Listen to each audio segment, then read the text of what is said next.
Good afternoon. It's April 20th, 2021. Before we open our meeting, would you please join us in a word of prayer by Councilmember Hens? If you'll pray with me. Father, we bless you. We are eager to see your kingdom come to Nacogdoches, and your will be done here as it is in heaven. We are longing to see the residents of Nacogdoches thrive. We are here and eager to see the city thrive, to see all walks of life come together and function as a community just like what you had in mind. And so we ask that you would give us wisdom, that you would give us favor, that you would give us direction, show us where you want us to go, what decisions you want us to make, to be peacemakers. We love you and we trust you. In Jesus' name, amen. Amen. Thank you. Amen. I will now open our meeting for April 20th of 2021. Would you please join me in reciting the Pledge of Allegiance? I pledge allegiance to the flag of the United and to the republic for which it stands, one nation, under God, indivisible, with liberty and justice for all.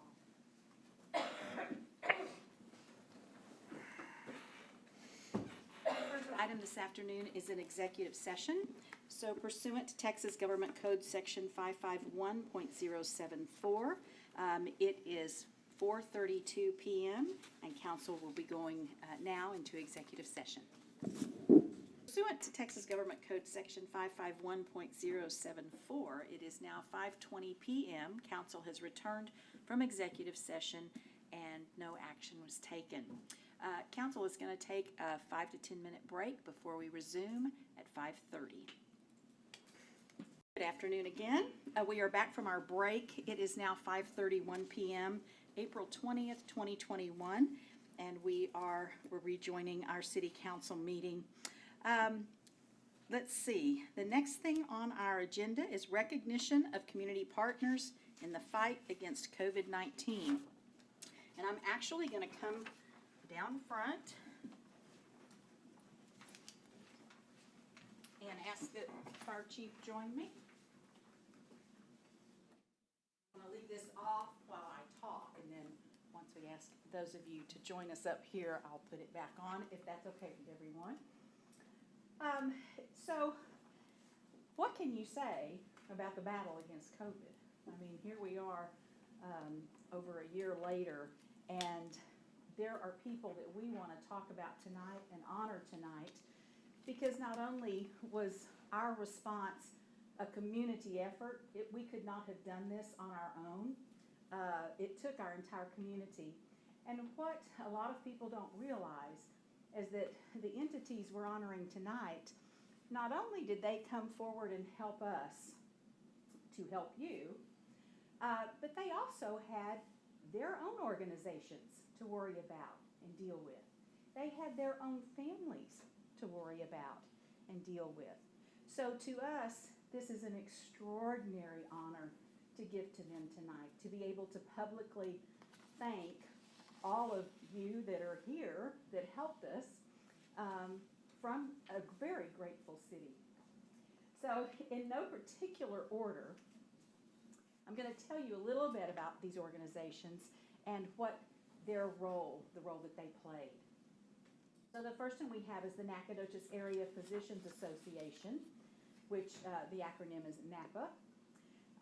They worked with healthcare providers throughout the community. Initially, they collected and aggregated patient lists from the physicians, clinics, and nurse practitioners. Later, NAPA worked to help spread the word about the SFA vaccination portal. We have the Nacogdoches San Augustine County Medical Society, worked with healthcare providers throughout the community. They provided up-to-date information to their members and encouraged participation in the community vaccination program. Nacogdoches County provided the Expo and Civic Center for use at vaccine clinics, along with deputies and staff members to assist with management, registration, and logistics. Nacogdoches Medical Center provided staff and logistical support for vaccinations. Medical Center team members made thousands of phone calls, registered thousands of patients, and managed the registration process. The hospital staff was also essential in providing information and testing early on in the COVID battle. Nacogdoches Memorial Hospital provided staff and logistical support for vaccinations. Memorial team members assisted with the clinical side of vaccinations, provided pharmacy expertise, and helped coordinate the registration process.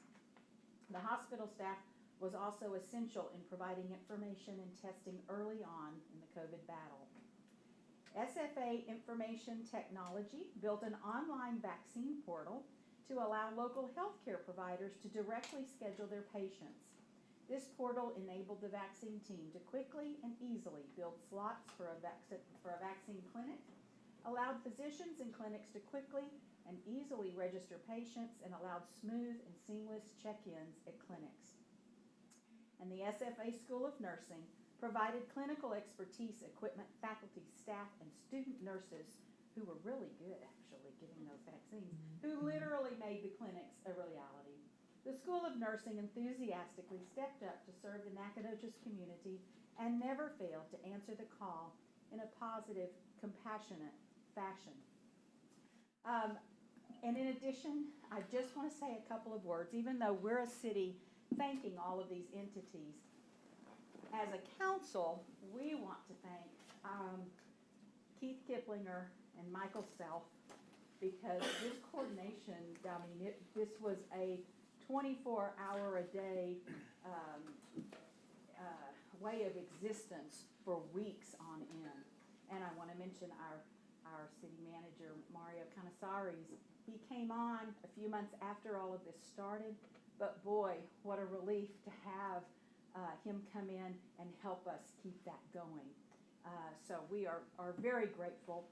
All of you are here tonight, and we would ask, I'm going to let Keith maybe call you out as you want to come up, and I will give you a plaque that we would like to present you with.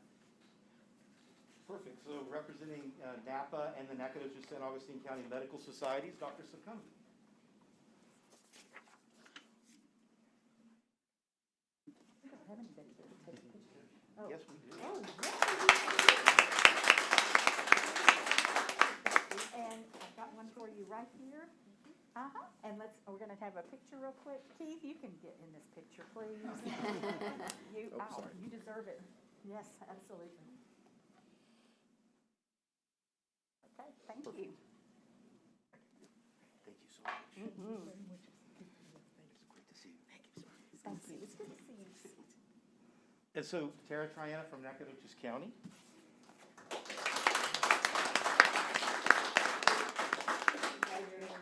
Of course. Thank you.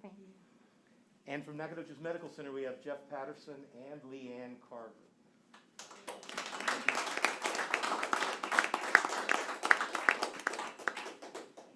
And Ian. Ian Gibson. Excellent. Hi, sweetie. Have you ever been on time for anything? Of course, thank you so much. Yes. Perfect. From Nacogdoches Nacogdoches Memorial Hospital, we have Matthew Malloy.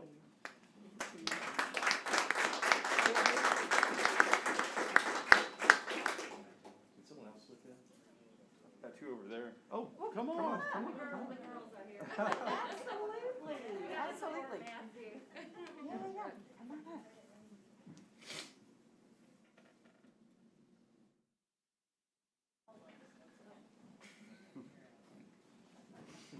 You all still smile behind your masks, don't you? I thought, this is funny, I'm smiling really big, but nobody can tell. Thank you so much. Appreciate you all. So from SFA's Information Technology Department, the Deputy CIO for the university, Michael Coffey.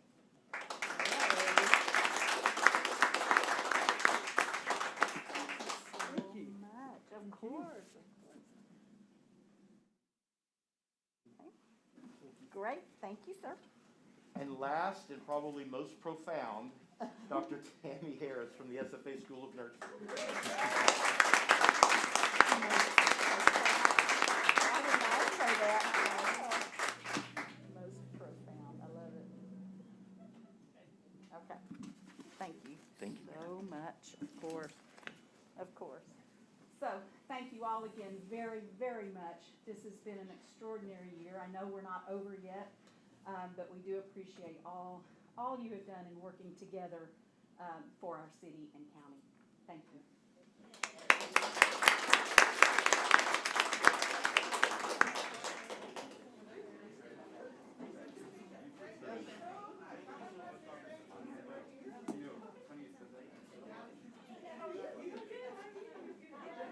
Just a moment while some of our guests exit and we have some others come in.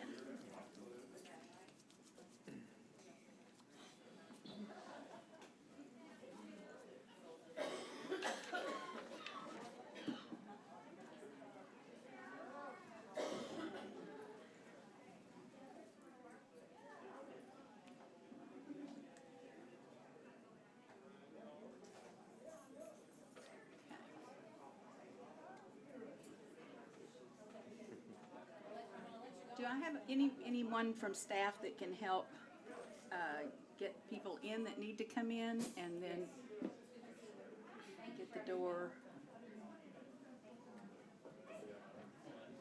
Okay.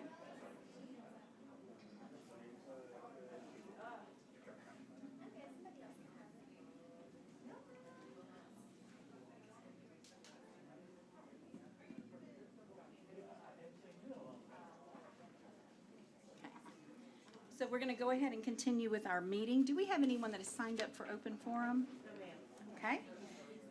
Then seeing that, we are going to move to items 7 and 8, which is our consent agenda. If council needs to pull something, please let us know if they have any questions or concerns. If not, the chair would entertain a motion. I'll make a motion we pass the consent agenda as it is written. I'll second. Okay, moved and seconded that we approve the consent agenda as it's written. If no discussion, all those in favor, please say aye. Aye. Any opposed?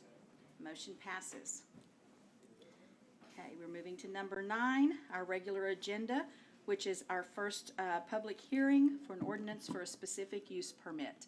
And we have Elena Chafin. Good evening. Good evening. How are you? Doing well. Good to see you. Oh, thank you. I'm just going to pull up my presentation quickly. Go right ahead.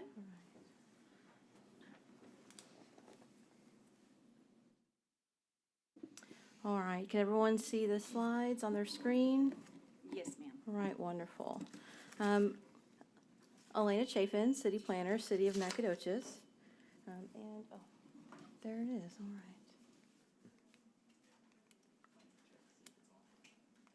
There we go. All right. So this evening's request is for a specific use permit for an accessory apartment at 225 East Parker Road. The property is zoned R1 single family and is developed as a single family residence with a detached garage/shop. Per the zoning ordinance, an accessory apartment is defined as an accessory dwelling for the use and occupancy by any person employed on the premises on a full-time basis for domestic or medical help or family members to the second degree. These dwellings may not have separate utility services or meters. Accessory apartments are permitted in the R1 single-family zoning district with approval of a specific use permit. The SUP process allows staff, the commission, and city council the opportunity to review and impose any conditions, if necessary, on such developments. The SUP addresses certain uses that, because of their nature and locations, are not always appropriate for categorizing into specific zoning districts. And so to provide for proper handling and location of such specific uses, there's provisions made in the zoning ordinance for granting a permit for that specific use in a specific location. These are outlined on your screen, including imposing any conditions to ensure that the development will be compatible with and not injurious to adjacent properties, ensuring that there's adequate infrastructure in the area to support the development, and provisions that ensure the development will not create a nuisance to adjacent property owners. So the council may approve, deny, or conditionally approve those uses for which specific use permits are required. These uses generally have an unusual nuisance characteristic or are of a public or semi-public character, which are often essential or desirable for general convenience and welfare of the community. And due to the nature of the use, The importance of the use's relationship to the comprehensive plan or any possible adverse impacts on neighboring properties of the use go under higher scrutiny of review and evaluation and exercise of the council's judgment. So just to give you some context for the purpose of the specific use permit. So in addition to the specific use permit process, the zoning ordinance also outlines additional supplementary district regulations. These include limitations on the size of an accessory dwelling unit. So accessory dwelling units may not exceed 30% of the habitable area of the primary residence. The occupancy is limited to immediate family members or employees of occupants of the main house. And there are no separate utility services or meters permitted for these facilities. Additionally, once a specific use permit is approved, there are some post-approval conditions. There are time limits. A specific use permit will expire after 180 days if the permit is not completed or substantial construction has started on the proposed projects. The council also has the right to revoke a specific use permit upon notice of the property owner and a hearing for any of the following reasons. So these include the existence of any material error or misrepresentation in the application required, a specific use permit which was obtained or extended through a misrepresentation or deception, or one or more of the conditions imposed by the permit that have not been met or may have been violated. So those are grounds for the council to actually revoke a specific use permit once it's been approved. Additionally, no building, premises, or land uses under a specific use permit may be expanded unless a similar process is followed for an amendment, which is the same process. Just like the original SUP approval, any amendments or changes would require them to go through this public hearing process again. So this is a copy of the survey of the property. The detached shop garage that we're talking about this evening is shown at the end of the driveway in the upper right-hand corner. And so the purpose of this SUP is to convert a portion of that existing garage into a small dwelling unit. They're not proposing any expansions to the actual floor area or structure or increase in height, no structural changes, just interior renovation. The detached garage is approximately 1,000 square feet in size. And the applicants have stated that they plan to use the accessory dwelling unit for their adult children when they come home from college. The primary residence has 2 bedrooms, and the Beals have 3 children. So they plan on using it as accessory living space for their adult children. This is an image from the building permit that's being used as the exhibit for the specific use permit approval. So on the first floor, the applicant proposes to convert this area to 2 bedrooms with, a bedroom on the first floor with a full kitchen and bathroom, and then on the upper level, there will be a loft bedroom area. The unit will be limited to 690 square feet, which is just at 30% of the habitable area of the main structure, so it's within the 30% threshold outlined. And the exterior improvements include a covered walkway on the west side of the building, which is interior to the lot, and they're also proposing a upper level window in the loft area to provide light and air into that living area. The surrounding area is both developed and zoned for single-family residences. The proposed SUP will not change the current zoning designation of the property or any of those uses that are permitted under the R1 zoning district. The proposed accessory apartment is to be located on a 0.5 acre lot. The zoning ordinance does require 0.19 acres for each dwelling unit within the R1 single-family neighborhood. So the addition of the unit will not significantly affect the density that's required per the zoning district in this neighborhood. The future land use designations in this area are for commercial and single-family, and which is consistent with the current zoning in the area. And so therefore, the request is in compliance with the future land use plan of the comprehensive plan. We have provided some site photos, as you see on your screen. The upper left-hand photo is the actual street view of that detached garage that we're talking about, and the property on the lower right is just a street view of the primary residence along East Parker Road. The proposed changes will not affect the street view. All of the changes for the garage will be on the north side, which faces the rear of the property. These are just some additional photos to give some additional perspective of the current view from the street. There was some discussion at the Planning and Zoning Commission. There were a number of residents who attended.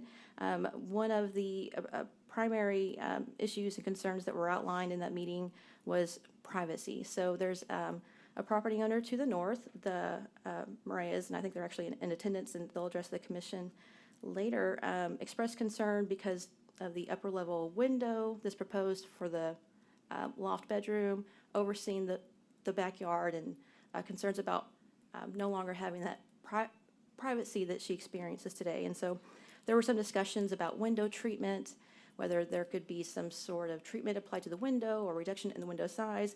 So I wanted just to provide you guys some images of what that might look like, because it might come up later in discussion. So opaque or obscure glass, also known as privacy windows, or laminated glass, is essentially treated glass that still allows light to pass through the window, but obscures the view through the glass. There's also transom windows. These are openings above either a door frame or a primary window that allow light and ventilation, where a lower window may be opaque or not have the ability to open or provide for that cross ventilation. And these were a couple items that were discussed, and so I just wanted to present those images to you for discussion. This was the first application that was subject to the new notice practices that council approved in January of this year. These included a notification sign being placed on the property, notices placed on our city webpage and Facebook, and then courtesy notices to property owners within 500 feet of the subject property. Those practices also included a letter to the nearby HOAs, but there are no active HOAs in this area, so we didn't send a letter. We also sent 13 written notices to the property owners within the 200-foot notification area required by code. We received 6 written responses, which we included in your packet, 5 of which were in support, and 1 was in opposition, and that's the property owner to the north, Miss Maria, who has the concerns of the privacy issues with the upper story window. So at the Planning and Zoning Commission, we also heard from the Rudisills, who are the neighbors of the Marias to the east.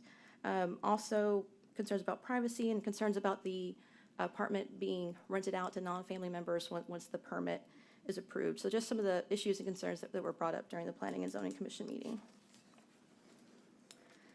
And so again, the specific use permit is for certain uses that because of their nature or locations may not be appropriate in all zoning districts. And so this process does allow a higher level of scrutiny and review, and also allows for any conditions that may be imposed on the permit and to mitigate any of these conditions that are outlined on your screen, including compatibility, orderly growth and development, supporting facilities, nuisances, so forth, and so on. And so this, again, the City Council may approve, deny, or conditionally approve the specific use permit based on the conditions that are outlined on your screen. The applicants, Mr. and Mrs. Beal, have also provided a PowerPoint presentation that they'd like to present to Council.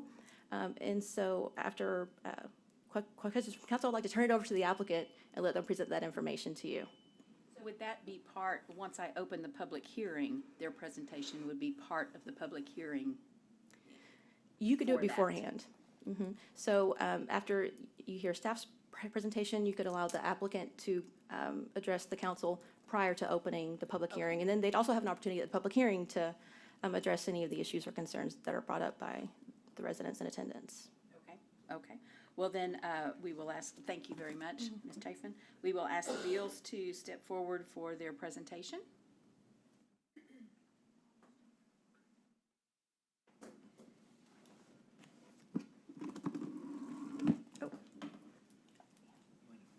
you mind staying here just for a second? Oh, yeah, okay.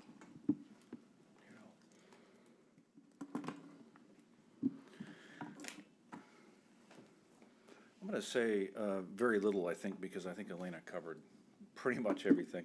In fact, I'm just crossing things off here in my notes that she already went through. I did want to highlight one thing that she brought up. If you could go back just a couple slides to the plat map of the neighborhood.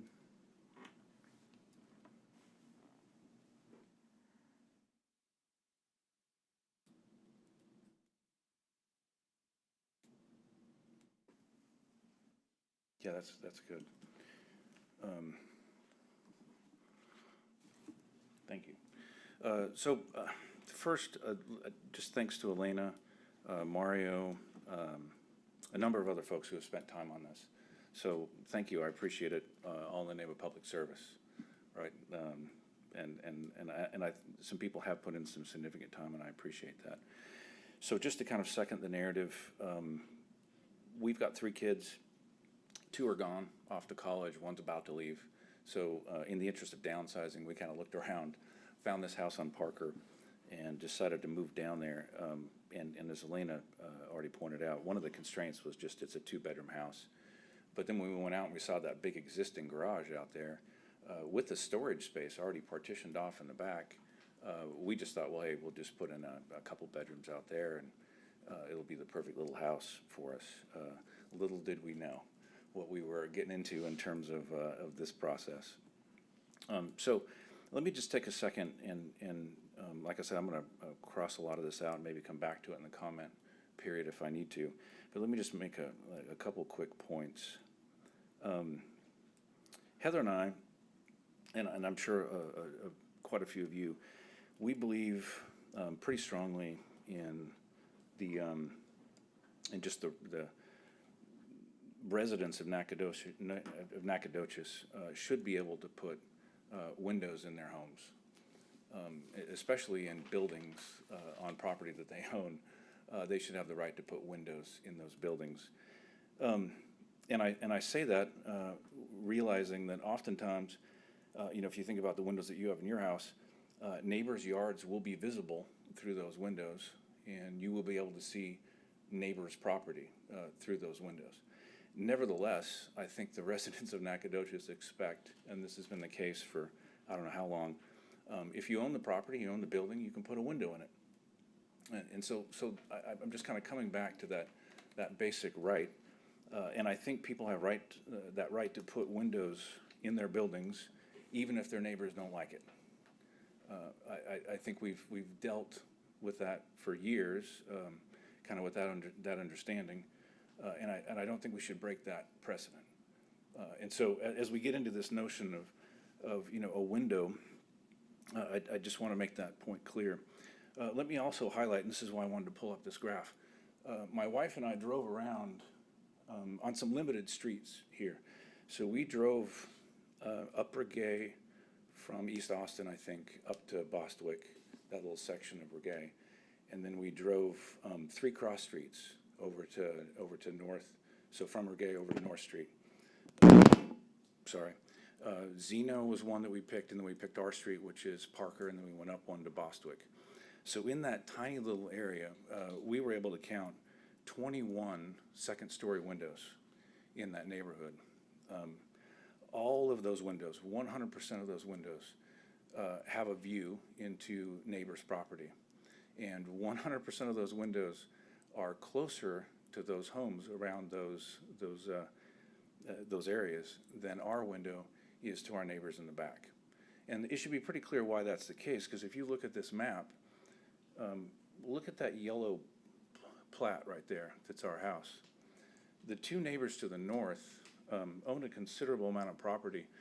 The window on the back of our garage is approximately 400 feet from the house in the north. It's, I don't know, 200 feet from the second house that's a little to the east, but northeast. And so, you can just see from looking at that map that anytime there's a second-story window in a gable, or a window in a gable or a window up in the second story, it is much closer to neighboring property than our window is to our neighbors in the north. So this would be quite an exception to try to attach something relative to this window to our property, given the character of the neighborhood and given what's gone on there for years. So that's kind of my overarching position on this. I don't think these windows are public nuisances. I don't think putting one in our mother-in-law's suite out there is out of the ordinary in any way. It's not higher. It's not closer to the property line. It's not larger than any other window. in that area. It's a standard 3x4 bedroom window. It doesn't allow us any more of a view of our neighbor's property than other windows in the neighborhood. So I don't see anything out of character from that perspective.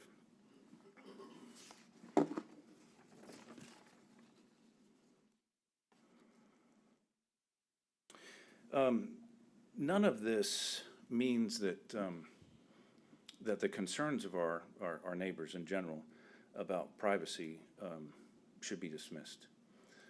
And I want to make that clear. So we had a very productive meeting with our neighbors about precisely this issue, because we do share about 100 feet of property line with those two houses in the back.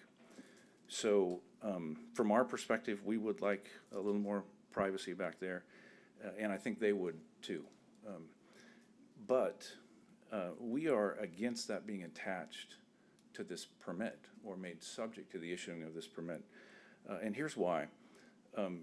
Given everything that's in code and given the process that we've gone through, we've satisfied all the requirements for this permit. That's why the zoning and I guess it was the zoning commission last week approved it. That's why it's gone through the process and gotten to this point.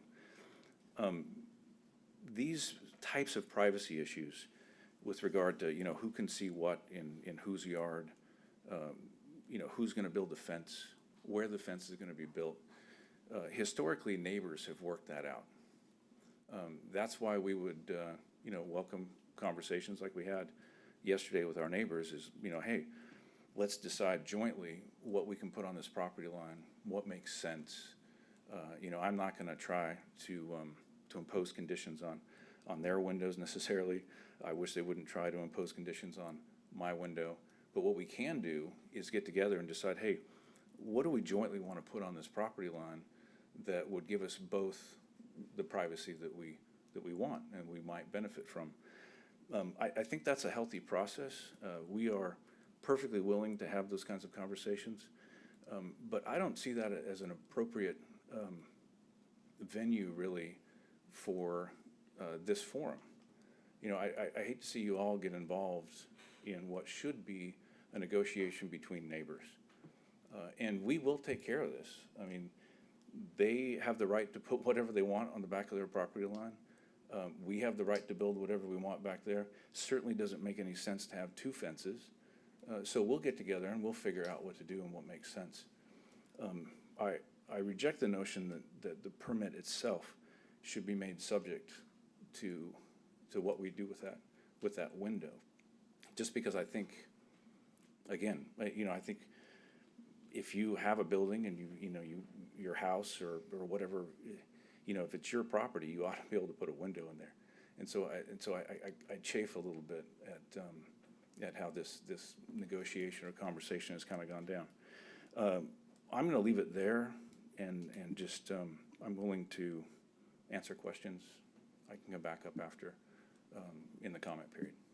For clarity's sake, the window, can you describe what type of window? You gave us the measurements, but what type of window is it?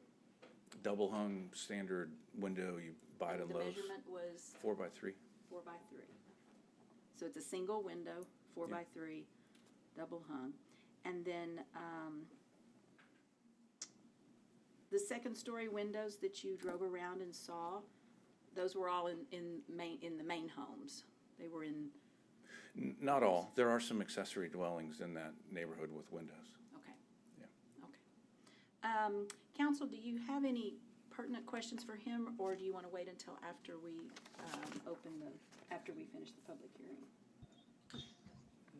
Maybe for Elena, if that's okay. Yes.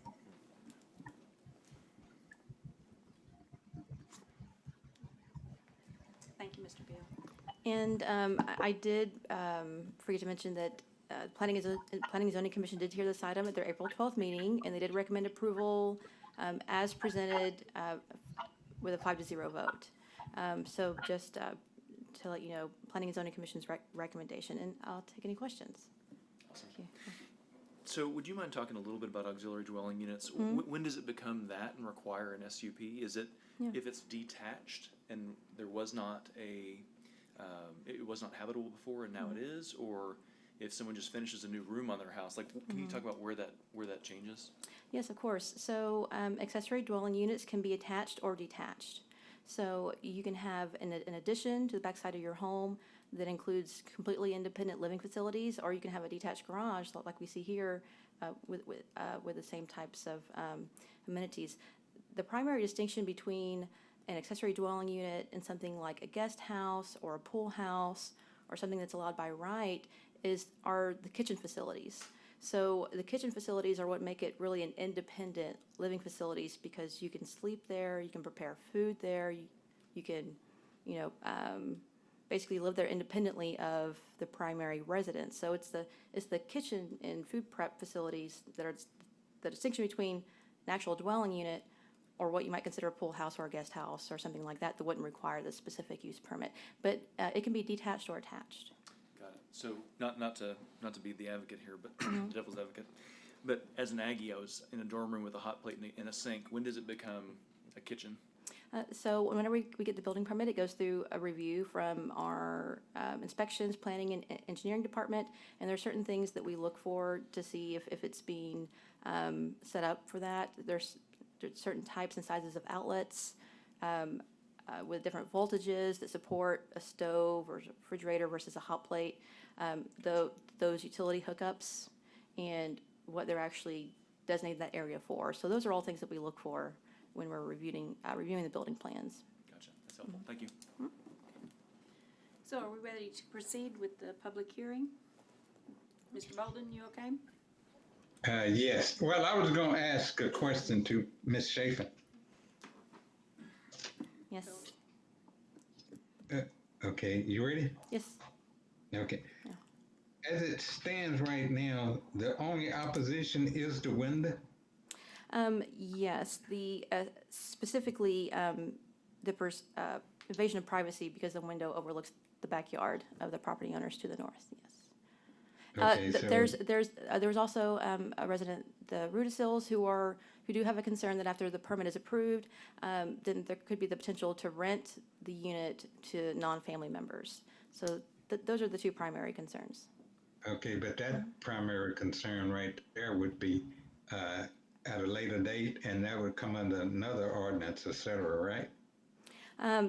If we found that the applicant or the property owner was in violation of their specific use permit because they rented to someone other, then yes, we would pursue that, bring that back to council for additional review and consideration to see if there's grounds for revoking the specific use permit or maybe modifying the conditions or something of that sort. But yes, that would come after the approval. Is there any conditions right now to deny this? Not by staff or the Planning and Zoning Commission. Thank you. Okay. Thank you. Thank you, dear. Okay, so I will now open the public hearing, and I will ask that if there's anyone here that would like to speak for granting the specific use permit, to please come forward, state your name and address, and make your statement. Anyone like to speak for? Okay. My name is Martha Zick, and I live catty-cornered across from where the Beals have just bought. I have absolutely no objection to them doing what they're doing. And I question this whole process because the people that are directly in front of me, I've been in my house since 2013. And the people that live directly in front of me have been under construction since I moved in there. And there has just been truck after truck after truck just constantly in there. This is a huge, huge property. I think this whole thing is ludicrous that they're objecting to them having a window back there. Because of the amount of space that they have back there. I mean, the window might overlook their pool, but we were never asked about all the construction that went on over there.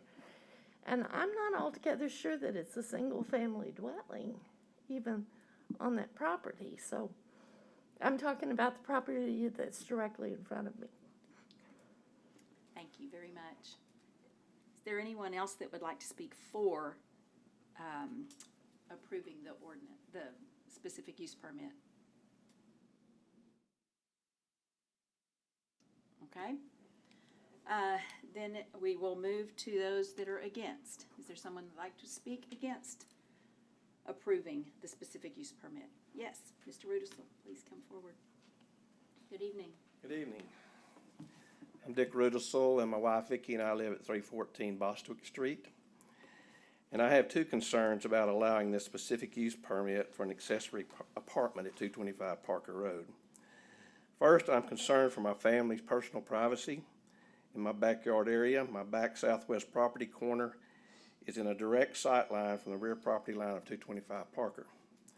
On the survey provided for the permit, there are two structures in addition to the main house. One is labeled garage, excuse me, one is labeled garage and the other is labeled shop. And as you can see from this photo, maybe you can see, there's framing for a large picture window on the second floor of the shop building has been installed. And the top of the window is approximately 16 feet from the building slab. And since the garage structure is approximately 10 feet from the property line, the window allows direct visibility into my backyard with an unobstructed view of my back patio and pool area. With this window being on the second floor, it would be difficult and expensive to place any type of privacy fence or natural barrier. Also on the first floor of the shop building, there is now a new door to enter and exit the apartment. The new door is located on the north wall facing my backyard. There is a 6-foot privacy fence running about 2 feet inside the property line, but the elevation begins to drop from this door down to where the fence runs, so that the top of the fence is at or below eye level when exiting the door. Again, allowing visibility right into my backyard.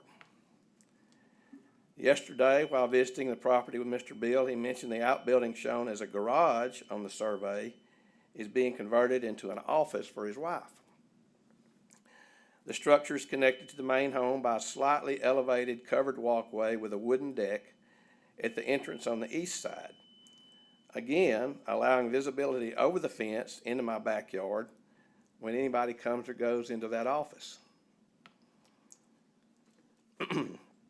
Now, my second concern is the neighborhood zoning issue. The house and the accessory apartment could easily become a multifamily rental property, which we all know is not allowed in R1 zoning, only single-family residential. My understanding is a specific use permit being requested is for an accessory apartment. And we went through the city's definition of accessory apartment a while ago. I won't go over that, but and the applicant states he does not intend to rent the garage apartment. However, what happens if he sells the property? You know, or decides a few years from now he wants to rent the property? How's this going to be monitored? You know, how's it going to be enforced? Is the city able to enforce these requirements? What are the consequences to the owner if he does not comply with the permit? Is there a substantial fine for this? I think if this permit is approved, it would be setting a precedent for the North Gay area and eventually lead to more multifamily residential uses, which undermines the entire concept of zoning for single-family residences. If the original intent was to convert this shop into an apartment for the Bill's college-age kids, why was this permit approval not a contingency when he contracted to purchase the property? It's a common practice to have various contingencies in real estate purchase contracts, and the Bills are experienced real estate investors. According to the Nacogdoches Central Appraisal District, the Bills currently own 7 other rental properties in the area: 2805 North Pecan, 2615 North Pecan, 2719 Regay, 2300 Pinecrest Drive, 2612 Greenwood Street, 920 Millard Drive, and 200 Zeno, along with their home at 2534 Carroll Street. So due to the privacy concern and due to the potential multifamily rental issue, I'm asking the council to deny this permit. And if you do decide for some reason to approve it, I think it should be approved only if it's contingent upon the completion of the specific items to satisfy the privacy needs of my family and the Moreira family. And I think that the council should add a specific per-day fine if the accessory apartment definition is ever not strictly adhered to by the current owner or any future owners. Thank you. Thank you.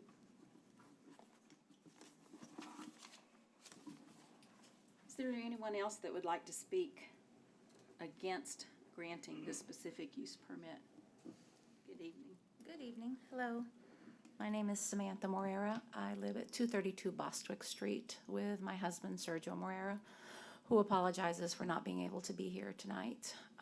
We are also owners of 219 East Parker Road, which is just next door to the Beals.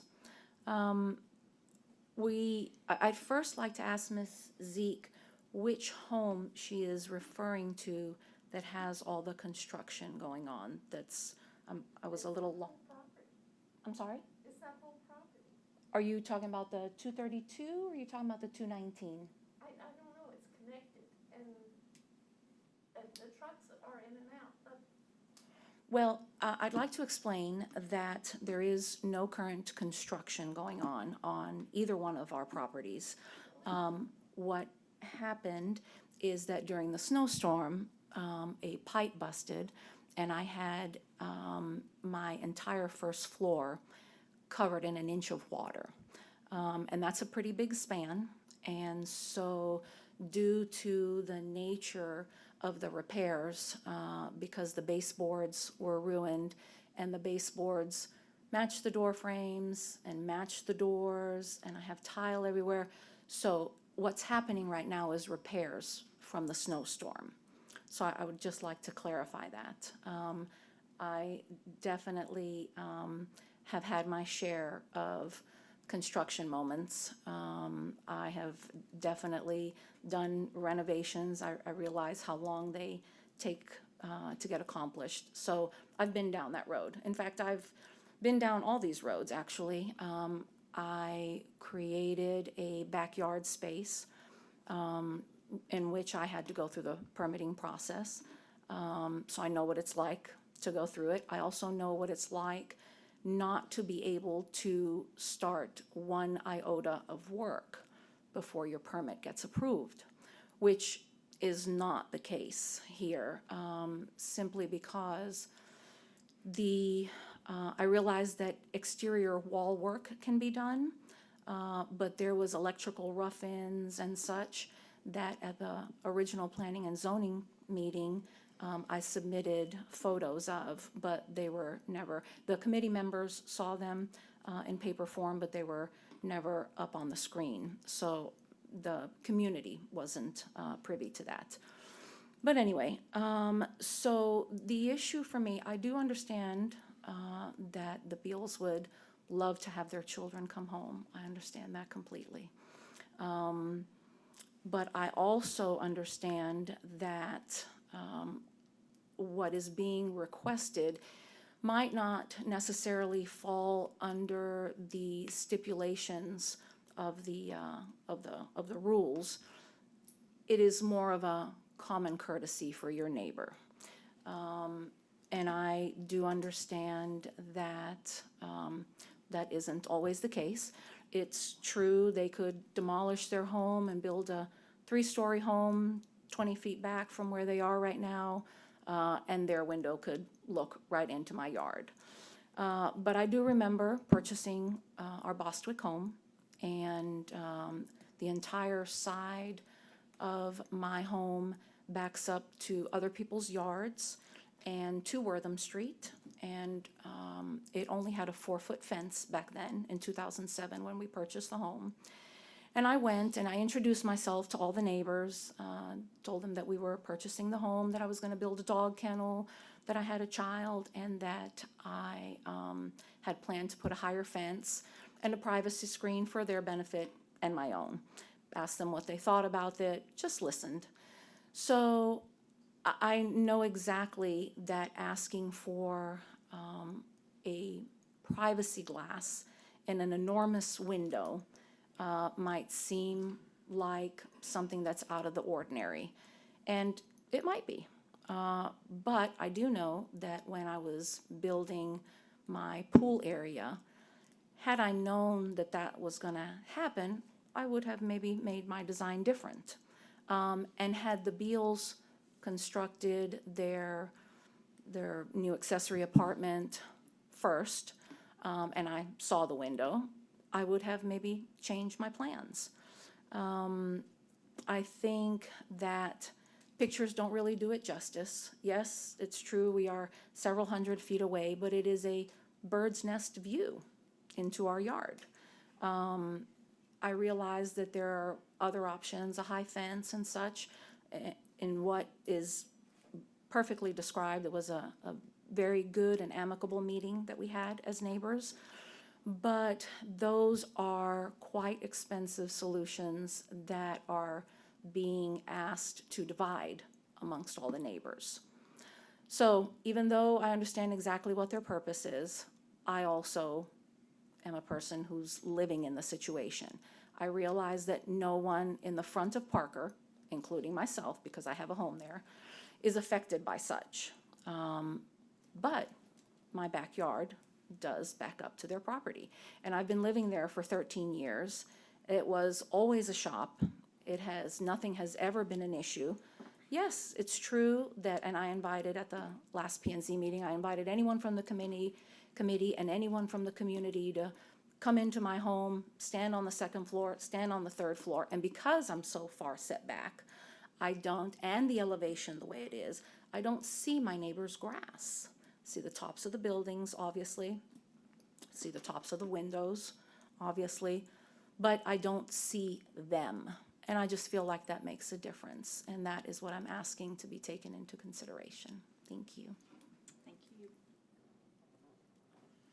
Is there anyone else that would like to speak against the approval of the specific use permit? No? Okay. Public hearing is now closed. Council, questions and concerns for Ms. Chafin? Mr. Bolden?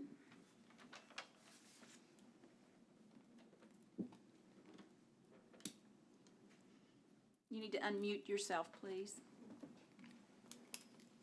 Oh, thank you, Mayor. Thank you. This is one of those things that personally you have opinion, but what is the legal aspects of it? I would be against a privacy fence because you would have to build it rather tall and you probably could see it from the street. And to me, that would, aesthetic wise, would not represent that neighborhood. But I don't see any nuisance that could affect the condition of approval, but it's that feel in your mind and your heart that, I understand what the other neighbors are feeling. Okay. Thank you, sir. Mr. Hanson. So I have the privilege of knowing all the people directly involved, and it's an honor to know them. And so I know that they're all good people and they have good things in mind. And so really this indeed comes down to a privacy issue, and I can appreciate that. I agree with both sides that I think ideally these are solved among neighbors. Here we are. So the reason I was asking about the accessory dwelling unit and the definitions there, it's because I'm trying to figure out from a different perspective or a different vantage point where we land. I mean, if the Beals were to pull this 220 plug so there's no longer a kitchen, they're in the exact same spot and don't have a SUP and they progress with life, correct? Yes, it would, at that point, it'd be considered a guest house, which is allowed by right. Okay. And so really, to me, this is something that we need to kind of get hashed out, but ideally, it's resolved among neighbors, because it's a pull 220 plug, and now you don't need a special use permit. And so that's a difficult thing that isn't resolved necessarily one way or another by the permit itself. So having talked to both of them, it does seem like a high fence with a privacy screen of some kind, at least in that little section where the window is so high, because you do see pretty readily into the neighborhood or into the backyard. I appreciate that. And I also appreciate that the intention of the Beals is not to see down into the down into the back of the neighbor's backyard. And so that's what I would propose as something that I'd like to have discussed, even here. Just what are the different positions on something like that? What could we move forward? So I'll just leave it open from there. Could I respond to that?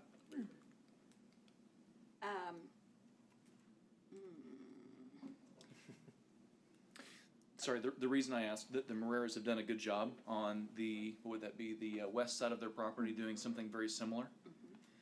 And it seems to be very effective. I didn't go ask the neighbors, but something along those lines. I don't exactly know the cost. Maybe Mr. Beal knows the cost, but something like that. And I apologize, Mr. Beal had included a PowerPoint presentation, so I wanted to pull it up in case he wanted to address the council. But the image on the right-hand side is the example of the privacy screen that Ms. Maria was referencing earlier on the western boundary of her property. It's an 8-foot cyclone fence with kind of this screen mesh privacy screen that still allows light and air, but it obscures the visual view. So I just wanted to provide that as a reference point for council since you brought it up, and it's a point of discussion. So, Thank you. sorry about Okay. that. And Mr. Beal, since we've closed the public hearing, I think unless council has a question for you, at this time, we'll just hold off. Elena actually showed you the slide I was gonna pull up. Okay, thank you. Mr. Anderson.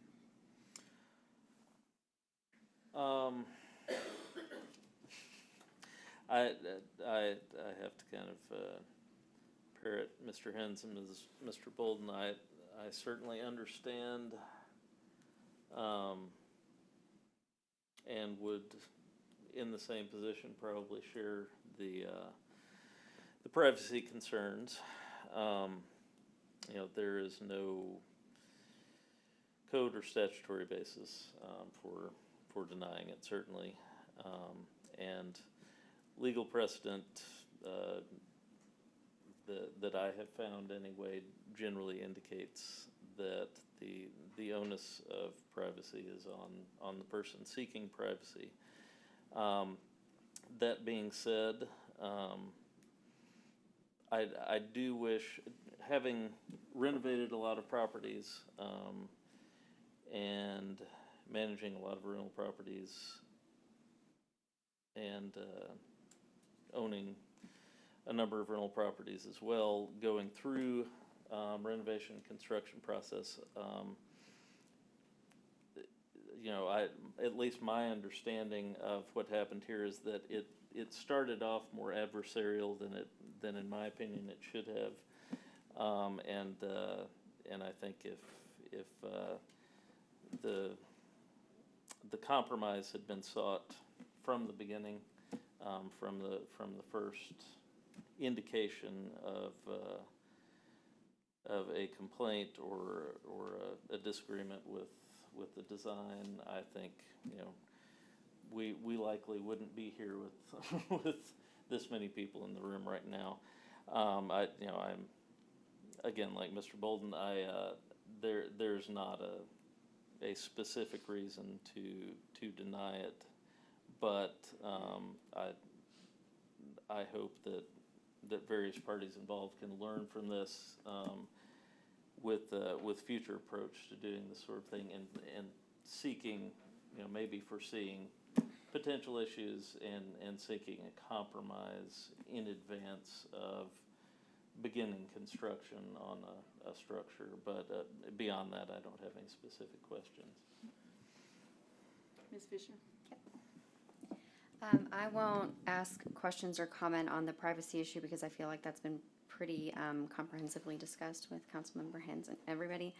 I have two related things on the concern voiced on setting precedent of multifamily use in Reggae, and so I have a couple of questions and a couple of things that I want to clarify. So, the granting of the SUP, Elena, please correct me if I'm wrong, doesn't change the zoning designation, nor does it make it easier for multifamily zoning, or for the single-family zoning to be changed to multifamily zoning in the area. Is that correct? Yes, that's correct. The property will still be zoned single-family, and the uses will still be limited to those that are listed under that zoning district. So if somebody were to seek a multifamily zoning, say in a lot across the street or next door or something like that, they would have to go through the entire process, and it wouldn't be something that would be taken for granted that it would be approved, given that single-family zoning park or residence that we're talking about right now has an accessory dwelling. Is that correct? Correct. Because I'm trying to get at the concerns, at those concerns in a productive way. And so, I think that speculation on whether the applicants are being sincere, I understand, and I would like for you to if you could give sort of a rundown of how the city can make sure that that's enforced, and sort of what remedies we have on the back end if it's not, if for nothing else for the purposes of assurance. But before we get there, I do want to make this distinction between, we're talking about a special use permit and not multifamily zoning. Yes, and ma'am. so could you speak a little bit as to, to the distinction of that and why one's an apple and one's an orange? Yes, so the way that the zoning ordinance defines multifamily is by the structure. So multifamily is a single structure that has at least a minimum of 3 or more dwelling units. And so you have your single family, which is one structure with one dwelling unit, a duplex, which is one structure with 2, and then anything, a triplex or above would be considered multifamily because it's 3 separate independent living facilities under a single roof line. Whereas a accessory apartment, they are allowed in single family and commercial zoning, but they're limited to 1 per property. So even if the applicant wanted to come back and add another specific use permit, they can only have one accessory dwelling unit per single family home per lot. And so there would be no increase in density beyond what's being proposed now. And so that's really the distinction, is multifamily allows for multiple dwelling units, at least 3 or more, all to be located on the same property under the same roof, whereas this is just, it's 1 accessory dwelling unit. It's incidental to the primary, which means you have to establish that primary single family first. You can't have an accessory apartment without the single family. You have to have the single family established as the primary use, and then you can come back and request accessory dwelling at that time. So that's the primary distinction. I hope that helps answer your question. Yes, it did. And then just a follow-up to that, if the special use permit gets approved, would this be, because I know one of the things that we look at when we discuss zoning changes is compatibility in the area and current land use. So would the fact that that property has an accessory dwelling, could that be used as a factor in favor of compatibility to changing a lot to multifamily in a single family area? I don't think so, because even accessory dwelling units still have to comply with the density of that zoning district. So if this were a smaller lot, we may not recommend approval of an accessory dwelling unit because it may exceed the density. So in R1, you have to have at least like 0.2 acres per dwelling unit. This lot is 0.5 acres, and so they're just at the density cap. If the lot were any smaller, they would probably be exceeding that density. And so, multifamily allows a lot higher volume of dwelling units per acreage, so more homes per lot area. And so that's the density doesn't change. it's still in compliance and compatible with the density of the zoning district because of, it meets the minimum acreage requirements. Okay, yeah, so, yeah, and that's helpful, because what I'm trying to seek here is some verbal assurance to the concern that approval of this SUP is going to lead to multifamily zoning in the area. And there are actually multiple SUPs that have been approved in this neighborhood for accessory dwelling units, some from the mid to early 2000s, some back into the 90s. And it wasn't until 1990 that the zoning ordinance was amended to require specific use permit for accessory dwelling units for R1 and R2 and R3. So there's actually accessory dwelling units that have been built that were built prior to that requirement that we don't have a record of SUPs because when they were built, they were allowed. But they still had to comply with the density. And so you'll see that kind of scattered throughout the neighborhood. Oftentimes, you don't even recognize it because, again, it's still in compliance with the density, so it doesn't really add a lot of traffic or any of that, anything that you would typically see with additional density in the area. That's helpful, thank you. Part two. I want to discuss, if we can, ways that we can address the concern of future usage if the property is sold. I know zoning runs with the land. Does SUP run with the property? It does, and there are some provisions. So there's the time limit to actually establish the use once it's approved, and then there's the revocation process if it's found that they're in violation or if the information they provided to support the application was incorrect or misleading, or if they're not meeting the conditions. Also, if the property becomes vacant or they abandon the use for more than 6 months, it also voids the specific use permit. So, for instance, you may have a restaurant with a drive-through, so those are allowed in our B1 local business district with a specific use permit. Say that business closes for 6 or more months, well, they can't reopen that drive-through. They'd have to go back and get reapproval of that process. So if you abandon or vacate a use that was approved with a specific use permit, it essentially expires it. So you'd have to come through that process, and just like we're doing now. So there's the initial expiration, there's the expiration even after the use is established and they vacate it. So for an example, say the Bills live at this home for 5 years, they move somewhere else, and the property's on the market for a year. Well, if someone purchases that property, technically they would have to come back and get reapproval of that specific use permit if they wanted to use that accessory dwelling unit or occupy that accessory dwelling unit that gets constructed on the property. Does that make sense?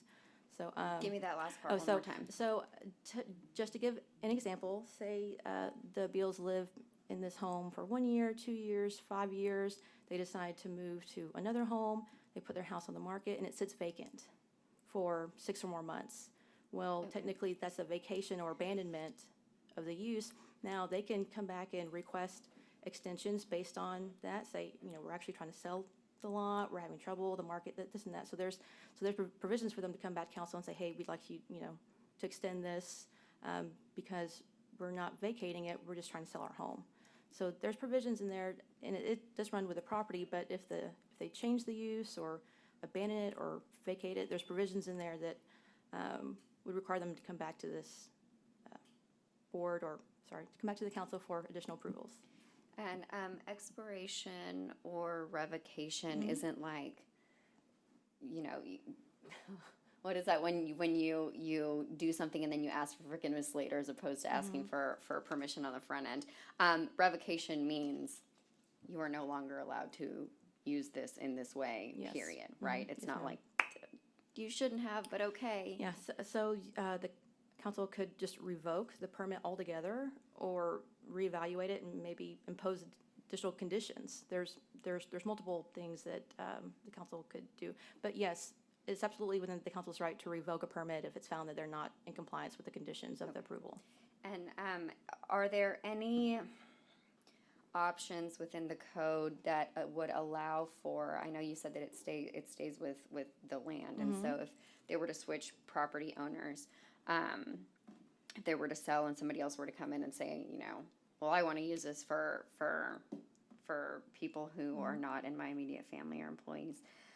Is there a mechanism by which the SUP can expire upon change in ownership such that a new owner would have to come and request it? And this is just an ignorance question. I don't know if that's a possibility that exists in the code. No, ma'am, it's not. Okay. It doesn't change with the property ownership. Period. And there's no special condition that can be inserted to do that. No, ma'am, not one that wouldn't likely be legally challenged. So if Okay. the city council does decide to impose conditions, they should tie those back to the criteria that's outlined on your screen, either to compatibility, orderly growth and development, supporting facilities. These are all physical circumstances and physical conditions and characteristics of the property itself. So the change of ownership doesn't really fall within any of these categories. It's a neutral circumstance. Even if ownership changes, the physical characteristics of the property and the development stay the same. Okay.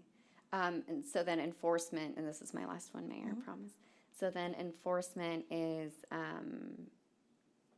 reactive, right? It's somebody reports a violation, the city looks into it, and Yes, then ma'am. determines what to do from there. Okay, thank you.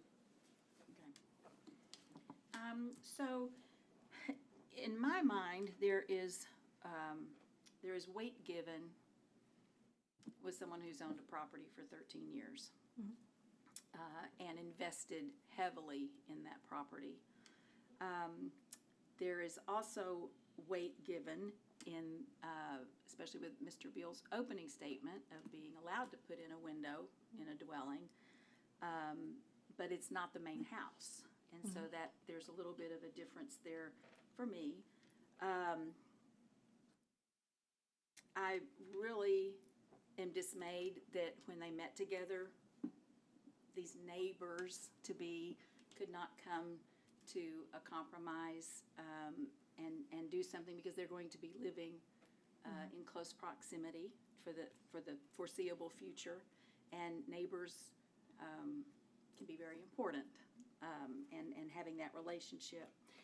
As I understand it, we have three options. We can approve the specific use permit, we can deny the specific use permit, or we can approve the permit imposing a condition or conditions. Yes, ma'am, that's correct. That's what we have to decide. Okay. So, Mr. Bolden, after hearing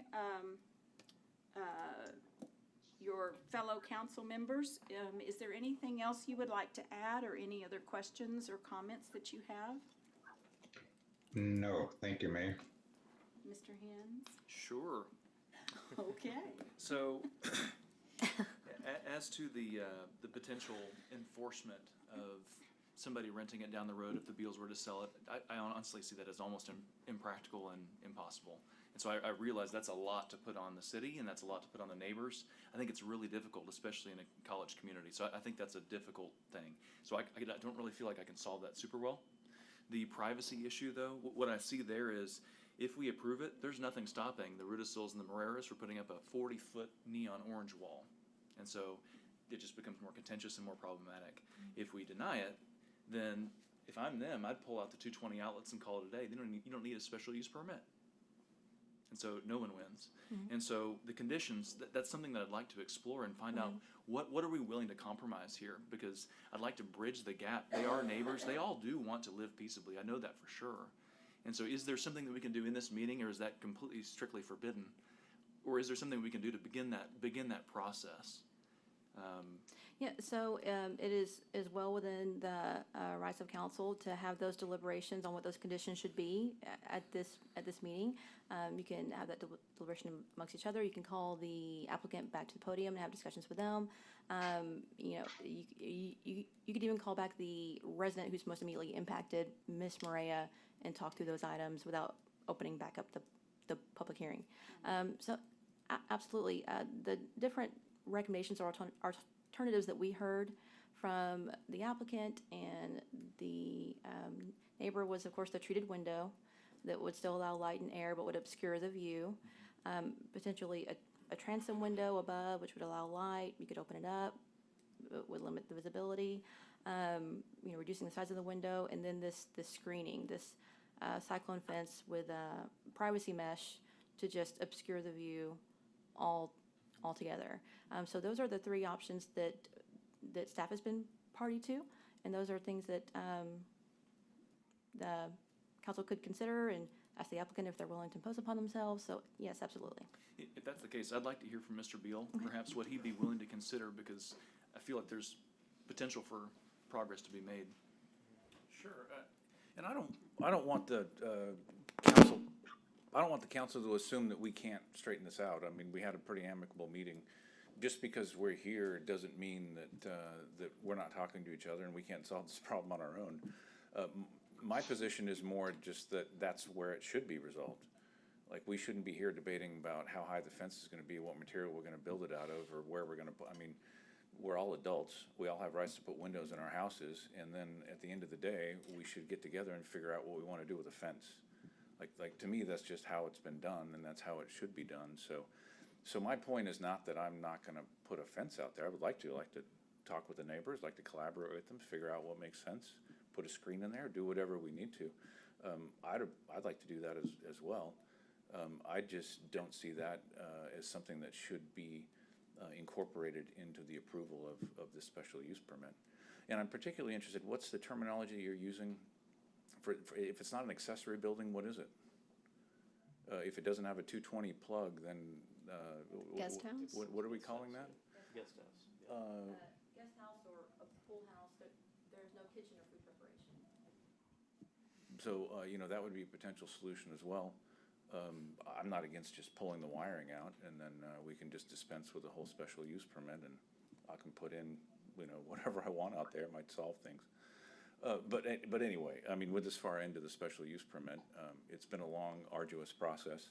So I'd like to get the permit. We started this process in January. I like to get the permit done, and then I like to go talk to my neighbors and figure out what we can do and that's going to benefit both of us, and leave y'all out of it. No offense, y'all are great people.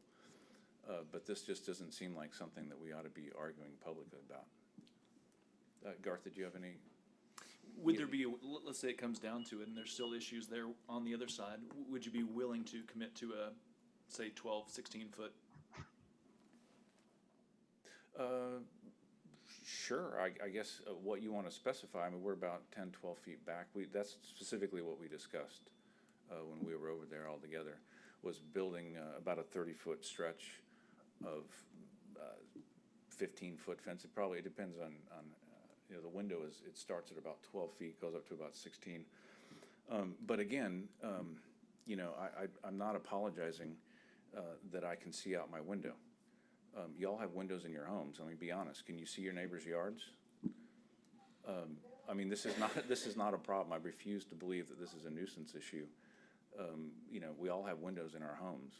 So just the fact that we're talking about putting conditions on this because I can see out a window seems like we're engaged in singling out and providing some pretty special treatment for a couple people who have huge lots here and are 200 and 400 feet away from this window. That's further than, in this entire neighborhood, I can't find a situation where there's a 2-story window and 400 feet of green space to the next house. All these properties that have these 2-story windows, the 21 windows that we located, are all closer to those neighbors' homes. And that's just how we've done this. So this just seems like we're arguing about something we shouldn't be arguing about. I think the special use permit should be approved, and then I think I should get together with the 2 neighbors behind and figure out what to do. Thank you. You gotta call Ms. Murray. I think that'd be great. If we could hear from Ms. Marrera or the Rudisels, one of the 2. And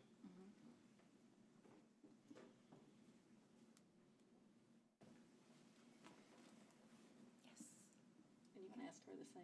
Yeah, very similar question.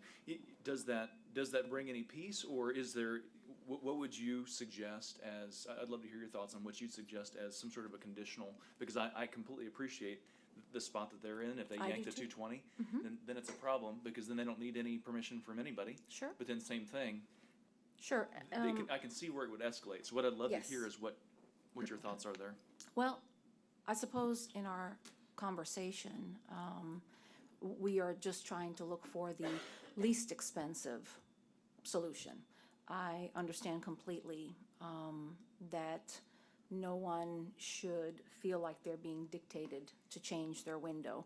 I suppose in my position, I don't feel like I am saying you are not allowed by law or afforded the opportunity to have a window at all. I understand by the building structure that they do want natural light. I'm completely on board with that. But there's a big difference between being 10 feet from the property line than there is being 400 feet from the property line. And anyone who has come out and looked at the situation can easily realize that. And I think that really, as I see it, this compromise benefits both people, because I'm certain that whoever is in the window, the high window, doesn't want to be seen either. As also when I, either myself, my family, my guest, are in the pool and enjoying ourselves, and honestly half clothed, I think that the issue of privacy does become one that's important. I understand that it's totally different when I tell you, when I'm sitting, you know, in my outdoor space and just enjoying myself, eating or doing normal activities. But this is just really an eagle's nest view. But I understand their point of view. I really do. I understand that a fence, you know, could be something, but that's really a costly solution that's to be incurred between 3 neighbors. I realize that they can pull their electrical plug and have the largest window that they want. True. I could also put a billboard that spans the length of the shop, and now you'd have to stare at whatever billboard, you know, I deem to be attractive. So I am more than willing to talk about things, but I think the ones that we're talking about are really very costly. Obviously, because I've already been that route. Like I said before, I've been in all of these positions that we're discussing. So I'm most certainly open. You know, we could talk about, I think that I share my neighbor's concern that even though the Beals have every good intention that there is to do it, it might not be of any urgency for them to either have a fence or some vegetation, whatever the case. So that's probably why we feel that it's a good idea to discuss it here. But if, you know, there is obviously no legal stance and we're just talking about, you know, common courtesy amongst neighbors, and we have to do that, you know, outside of this council, I completely understand that also. I think anyone that knows me knows that I am 110% of a rational person. So I'm open to most anything. Okay, thank you. Yeah, thank you. Mr. Anderson? I did have one quick question for Ms. Chafin. Just to assuage the, you know, or at least part of the fear of potential rental down the road, which obviously would be in violation. If it's found in violation and if the SUP is revoked or modified and there is a violation at that point, what sort of remedies are there in place for the city at that juncture? Yeah, so a zoning violation is considered a Class C misdemeanor that can be subject to a fine up to $1,000 a day per day that the violation takes place. Okay. And then sometimes those are taken to court for enforcement of that. Liens can be placed on the property to collect those fees in the future. So there is a mechanism for that. We try our best to come to a resolution, to work with the property owner to bring them into compliance before we get to that phase. But sometimes that's the step that the city has to take, unfortunately, in certain circumstances. Right, okay. Well, I just asked that because, you know, as we discussed this afternoon, I have to do a lot of policing of zoning issues in my own neighborhood. And unfortunately, there's, you know, as we also discussed, there's not a good way to verify violations of those other than to begin to document those. And so I was curious about what the actual penalties would be, but that $1,000 a day, if proven to be in violation, seems sufficiently severe to dissuade someone from doing that. So that's my only question. Okay. Ms. Fisher? I appreciate the concern of government being too intrusive in really specifying the details of this compromise. I get that. It seems like an uncomfortable position. But I also appreciate what Councilmember Hins is saying, in that the other two extremes, or well, extremes, I guess we can call them, two of the options: approve, then Mrs. Moreira can put up a billboard, and then who wins? Or deny, and then the Beals take out the kitchen, and then who wins, right? And so I appreciate that point too, and as far as reasoning for trying to explore some sort of conditions, I was under the impression, based on the presentation of Mr. Beals' comments, that the meeting between neighbors was productive, and now I'm feeling like maybe not. And so I don't know, I don't know where we are there. It seemed like it was hopeful, hopeful enough that council could take comfort in that, and now I'm just not so sure. Yeah. And just to clarify, based on the communications that we've had, I think there's some agreement as far as the screening fence option is a viable option. But I think there's, you know, is the screening, will that suffice? Yes, but then whose responsibility is it to actually install that screening? Typically, it's the responsibility of the developer or the applicant to comply with the conditions if there are any imposed. So just something to take into consideration. And I've heard council members talk a couple of times about the different conditions for approval, specifically nuisances. But the number one, compatibility, is also, you know, something to be considered, and it includes making sure that the use and enjoyment of property in the vicinity isn't significantly diminished or impacted. And so if the council was inclined to impose a condition, they could impose it based on that compatibility criteria as well, not just the nuisance. So just want to clarify for the council's sake. But yes, I think there is some partial agreement, and I'd be happy to bring the applicants back up here as well, but I don't think there's 100%, which is difficult. If there is, if there was a condition for screening, is there room on their property? Yes, the existing fence line, the wooden picket fence is on the rear of the property, is actually 2 feet within the property of the Beals.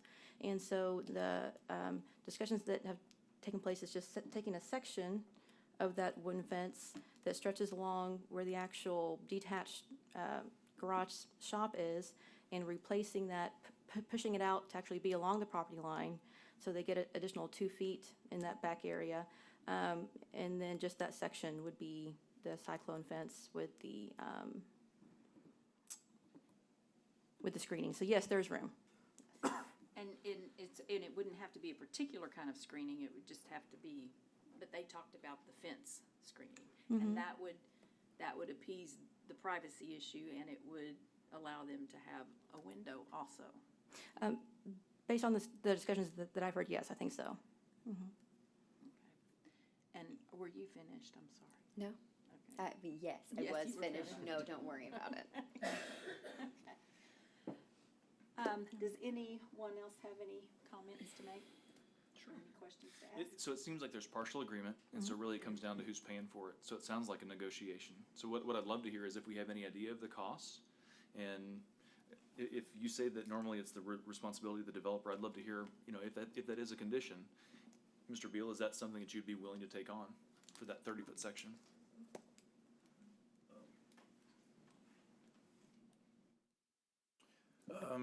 Maybe. I mean, I haven't had time to run all the numbers on that. I don't think would be that prohibitive. Just preliminary Google searches, I think I could probably get it done for a couple $1,000 across there. There's some wind considerations and, what are we gonna back that privacy? If we're gonna run chain link all the way up so we can put the privacy netting on the chain link, that runs the costs up. And then, am I gonna use 4x4s or, am I gonna do it in steel? I don't really know. I'm guessing it would be a couple $1,000. So if that condition were to be imposed, I would just have to decide whether I want a guest house or whether I want to live with the imposed SUP conditions. Thank you. But I do want to clarify, you shouldn't assume that we can't reach agreement. I think we pretty much reached agreement on what we're going to do back there. I assume that I would be footing most of the bill for that screening based on our conversations the other day. We still have to negotiate the rest of the fence line, because I'm not particularly happy with the fence that's back there. I'd like to see that improved, but that's something you negotiate with, neighbors, and you just kind of sort that out. Could we hear from Ms. Marrera on the confidence level you have of negotiating something like this after the fact? And maybe Mr. Rudisill. And maybe Mr. Rudisill as well, sure. Well, I'm only going to speak from my personal experience at home, where I had to change the chain link fence and put up the privacy screening. And I did mention to Mr. Beal in the last few minutes that we had alone, just he and I, when the meeting finished, that it is really quite a pricey endeavor. I know it seems like a small stretch, but it's about 50 feet, and we're talking about 16 feet high. So that's inserting all the posts, the chain link fence, the mesh privacy screening like they have in tennis courts. All of that is pretty expensive. Labor work for it to get done. I did not get from our conversation, and I don't think the Rudisills did either, that Mr. Beal felt like he was going to incur all of the cost. In our conversation, it was more of dividing it by 3. So again, I feel like I'm just trying to find the least expensive solution for everyone. It's definitely not cost that they thought they would incur, and vice versa. So, but I'm, again, like I said, I'm open to, any type of discussion. I just think it would behoove everyone to try to do it for the least amount possible, considering that it's an issue that there's 2 sides to. Thank you. Yes. Mr. Rudisill, do you have anything you would like to add to that?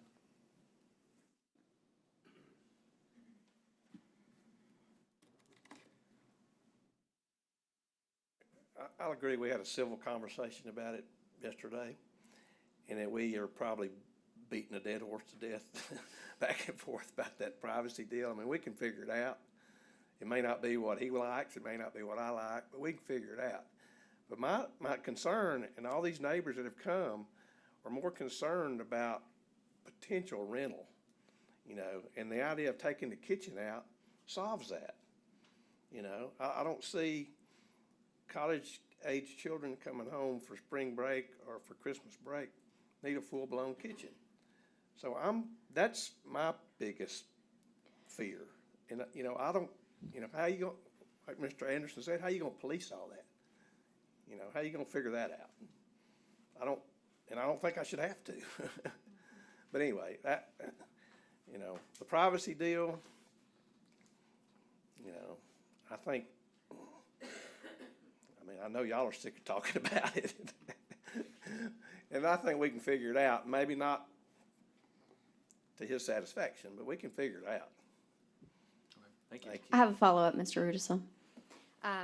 Because I do appreciate that enforcement is difficult, and I understand you not wanting to have to be like snooping and tallying the days or whatever.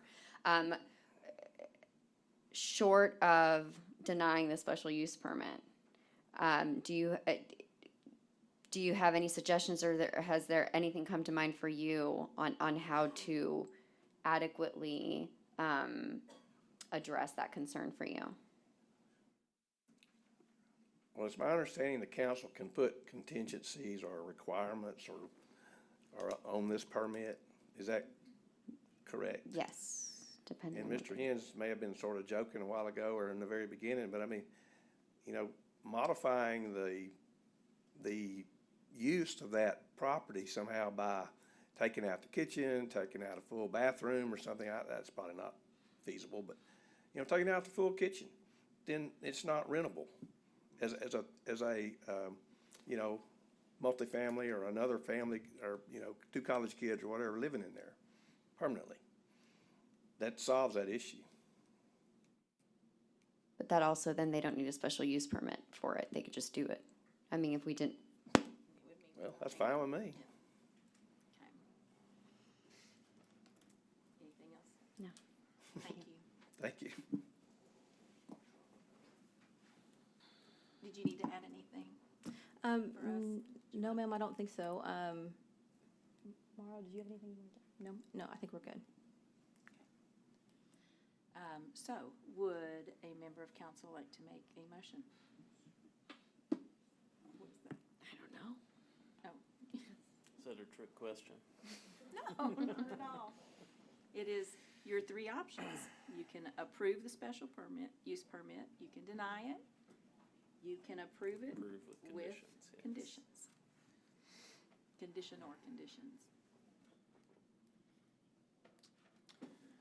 I think they, as neighbors, can negotiate this. One last call up of Mr. Beal. Would there be a willingness to remove the electrical components that make it a full-blown kitchen?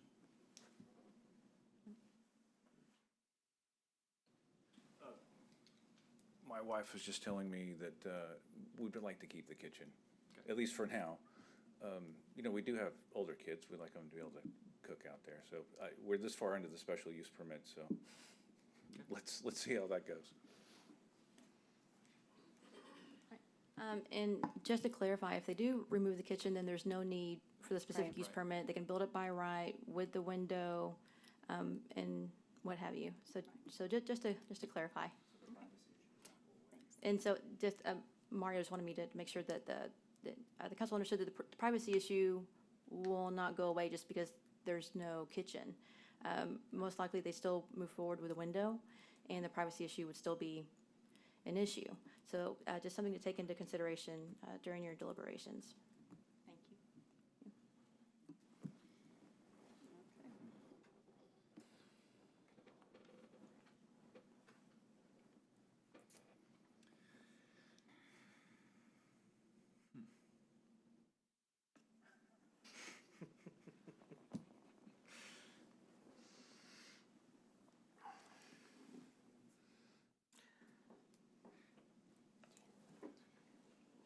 I don't see a way, and this is me deliberating, not making a Right, no, motion. go ahead. I don't see a way to deny the SUP based on legal grounds. But I also see that no matter what we decide there, I don't see that fixing the screen and fence issue or the privacy issue.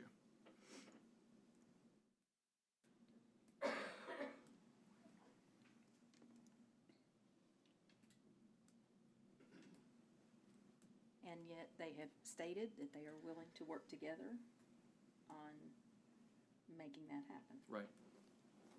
Personally, I would like to have faith that neighbors can work together and find a shared solution.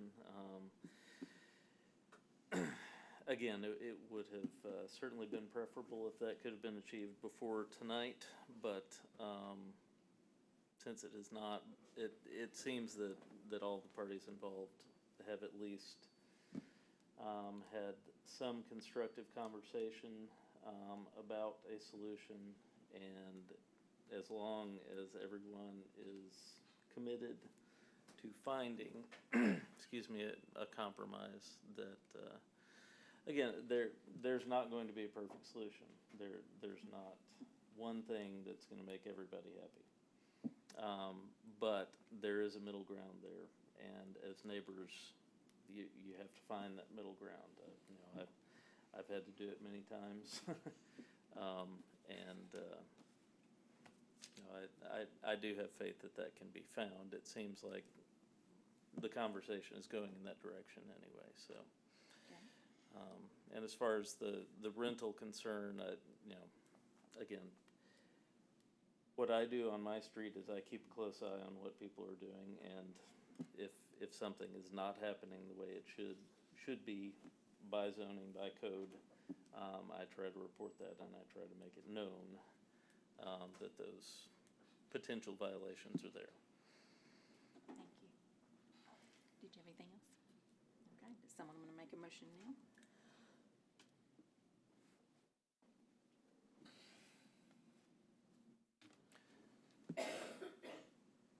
Well, I'll move that we approve the special use permit as written, with, and this is just my addition, the hope that compromise as neighbors can be found, but I realize that's not part of the official motion. So the motion is that we would. That we approve the special use permit As written. Yes. Okay, do I have a second? I'll do a second. Okay, moved and seconded. Any further discussion? If not, all those in favor, please say aye. Aye. Aye. Any opposed? You're not opposed? I'm not, I was Okay. Okay. Motion passes unanimously. Thank you all very much for your patience and for your attendance and your input. And I hope you all work together well, seeing a resolution. Our next public hearing is our regular agenda item B. And this is amending the boundaries of a zoning district. So, Ms. Chapin? All right, thank you. Lana Chafin, City Planner, City of Nacogdoches.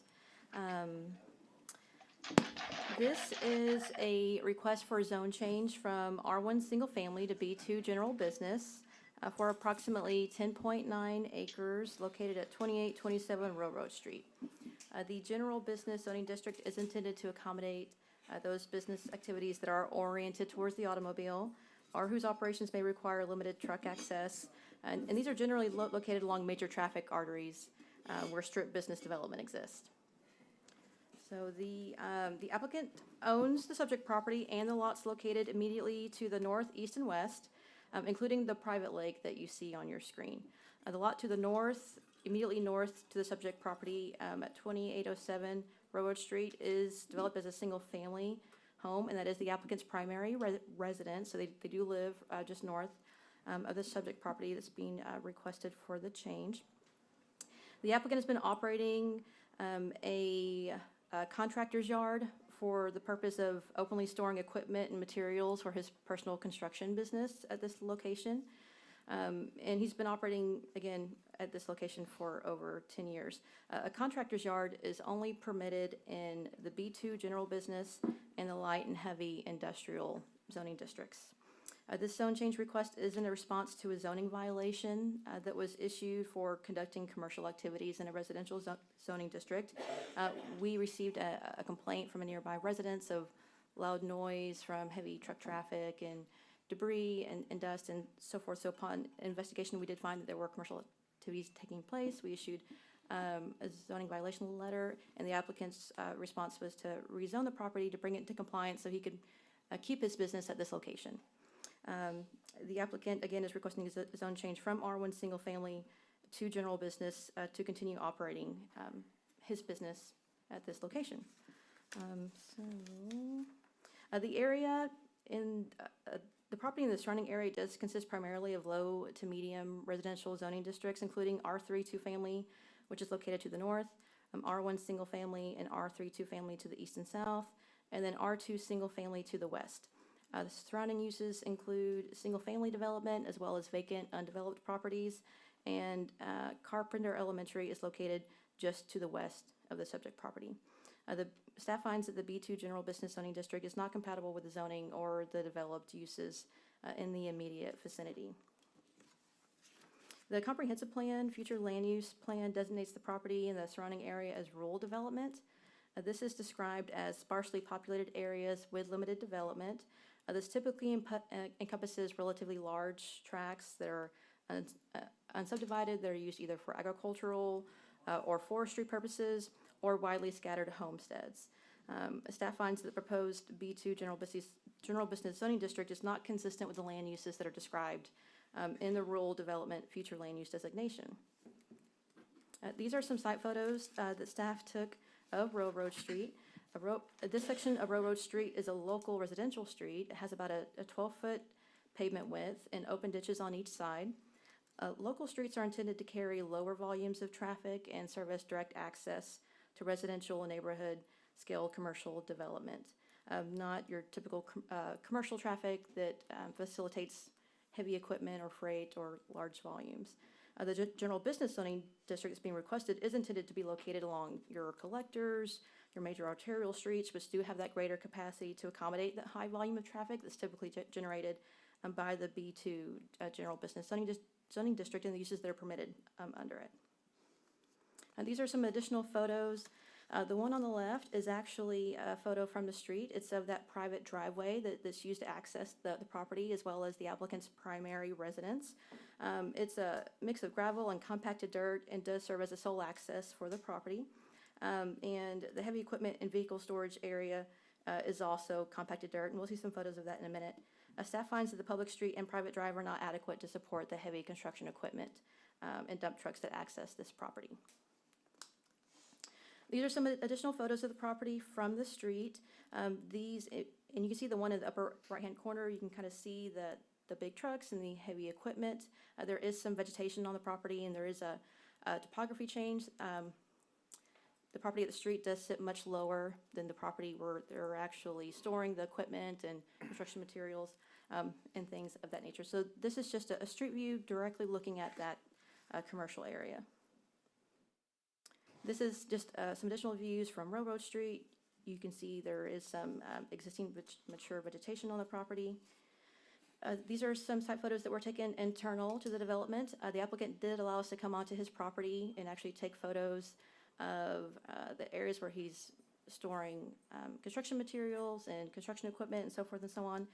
The noise and commercial traffic generated by these heavy trucks may create a nuisance for the residential uses in the area, and we actually have received complaints from 2 residents specifically of the noise in the early morning hours of these heavy trucks that are filled with gravel and so forth and so on, making noise. If the zone change request is approved, the applicant would be required to screen the outside storage areas where he's storing that equipment and materials with a 6-foot wooden fence to visually screen that activity from the adjacent property owners. In addition, just generally for commercial sites that abut residential development, there's additional screening along the property lines that would have to be installed with a 10-foot landscape buffer to protect those views of the adjacent property owners. Just some additional site photos of the different activities that are taking place on the property. Again, the noise and commercial traffic generated by the heavy trucks may not be compatible with those adjacent residential uses. Planning and engineering staff did meet with the applicant to explore alternative access points for the property, because one of the main concerns was that Railroad Street isn't sufficient or adequate to support that heavy truck volume and would require more repair at earlier intervals. So it would be an additional cost to the city for the benefit of a single individual. So we did meet with the applicant and some adjacent property owners to discuss, is there another way to access the property without going through Railroad Street? And there were a couple of different options that we discussed, all of which would require an additional zoning application of one or more of those adjacent property owners together, because your access to commercial also has to be zoned commercial. And so those are things that we discussed. But in lieu of withdrawing the application, the applicant would like to move forward with the application as is. And then if the application is denied, then he will come back with a joint application with one or more property owners to try to satisfy staff's concern about actually using Railroad Street as a primary access for that heavy truck traffic. So some background information. This application was not subject to the additional notices, notice practices that City Council approved in January. And so the only notices were the legal advertisement in the newspaper, and then the actual written notices that we send to the property owners within 200 feet as per the code. So we sent out 6 notices to property owners within that 200-foot notification area, and we received 3 contacts in regards to the request. One was in support, and that was in the form of an email. We included it in your packet, and then we received 2 letters in opposition, and we also included that in your packet as well. And the opposition letter specifically, again, cited concerns about traffic, noise, things of that nature, and then any kind of negative impact that the zone change could have on their property value. So those were the primary concerns that we heard from adjacent residences. And so again, these are the conditions for approval. Whenever we're considering a change in zoning boundaries, they include compatibility with adjacent properties, providing for orderly growth and development, supporting infrastructure, drives and parking, nuisances, lighting, landscaping, and the comprehensive plan. And based on the criteria and all those findings that we outlined in the staff report and those that I just went over, staff does recommend denial of the request. And the Planning and Zoning Commission, when they heard this item at their April 12th meeting, also recommended denial with a vote of 5-0. And again, just to be clear, if the request is denied, the applicant does intend on resubmitting a new application to try to address some of staff's concerns about the access and infrastructure and so forth and so on. But if the request is denied and the applicant doesn't submit a new application or his second application is denied, well, then he'll be forced to relocate his business to a different property that's zoned appropriately for that commercial activity. So just to clarify, and the applicant is in attendance, and I think they'd like to address the council. So at this time, I'll take any questions the council may have, or if you'd like the applicant to address you first. Before we open the public hearing, or will he be, he wants to make his presentation before that? Before the public hearing, yes, ma'am. Okay, thank you. Well, let's go ahead and hear from him.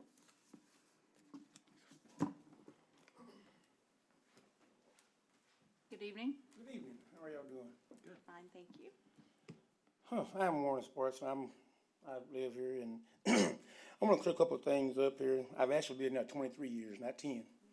I've been there 23 years, and it has never been a problem.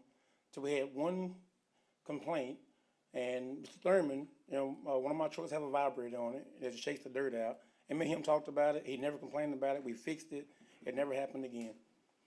We're here now because I have another neighbor that I call Sanford and Son. He's got multiple tons of junk in his yard, but that's him, and he's right across in front of me.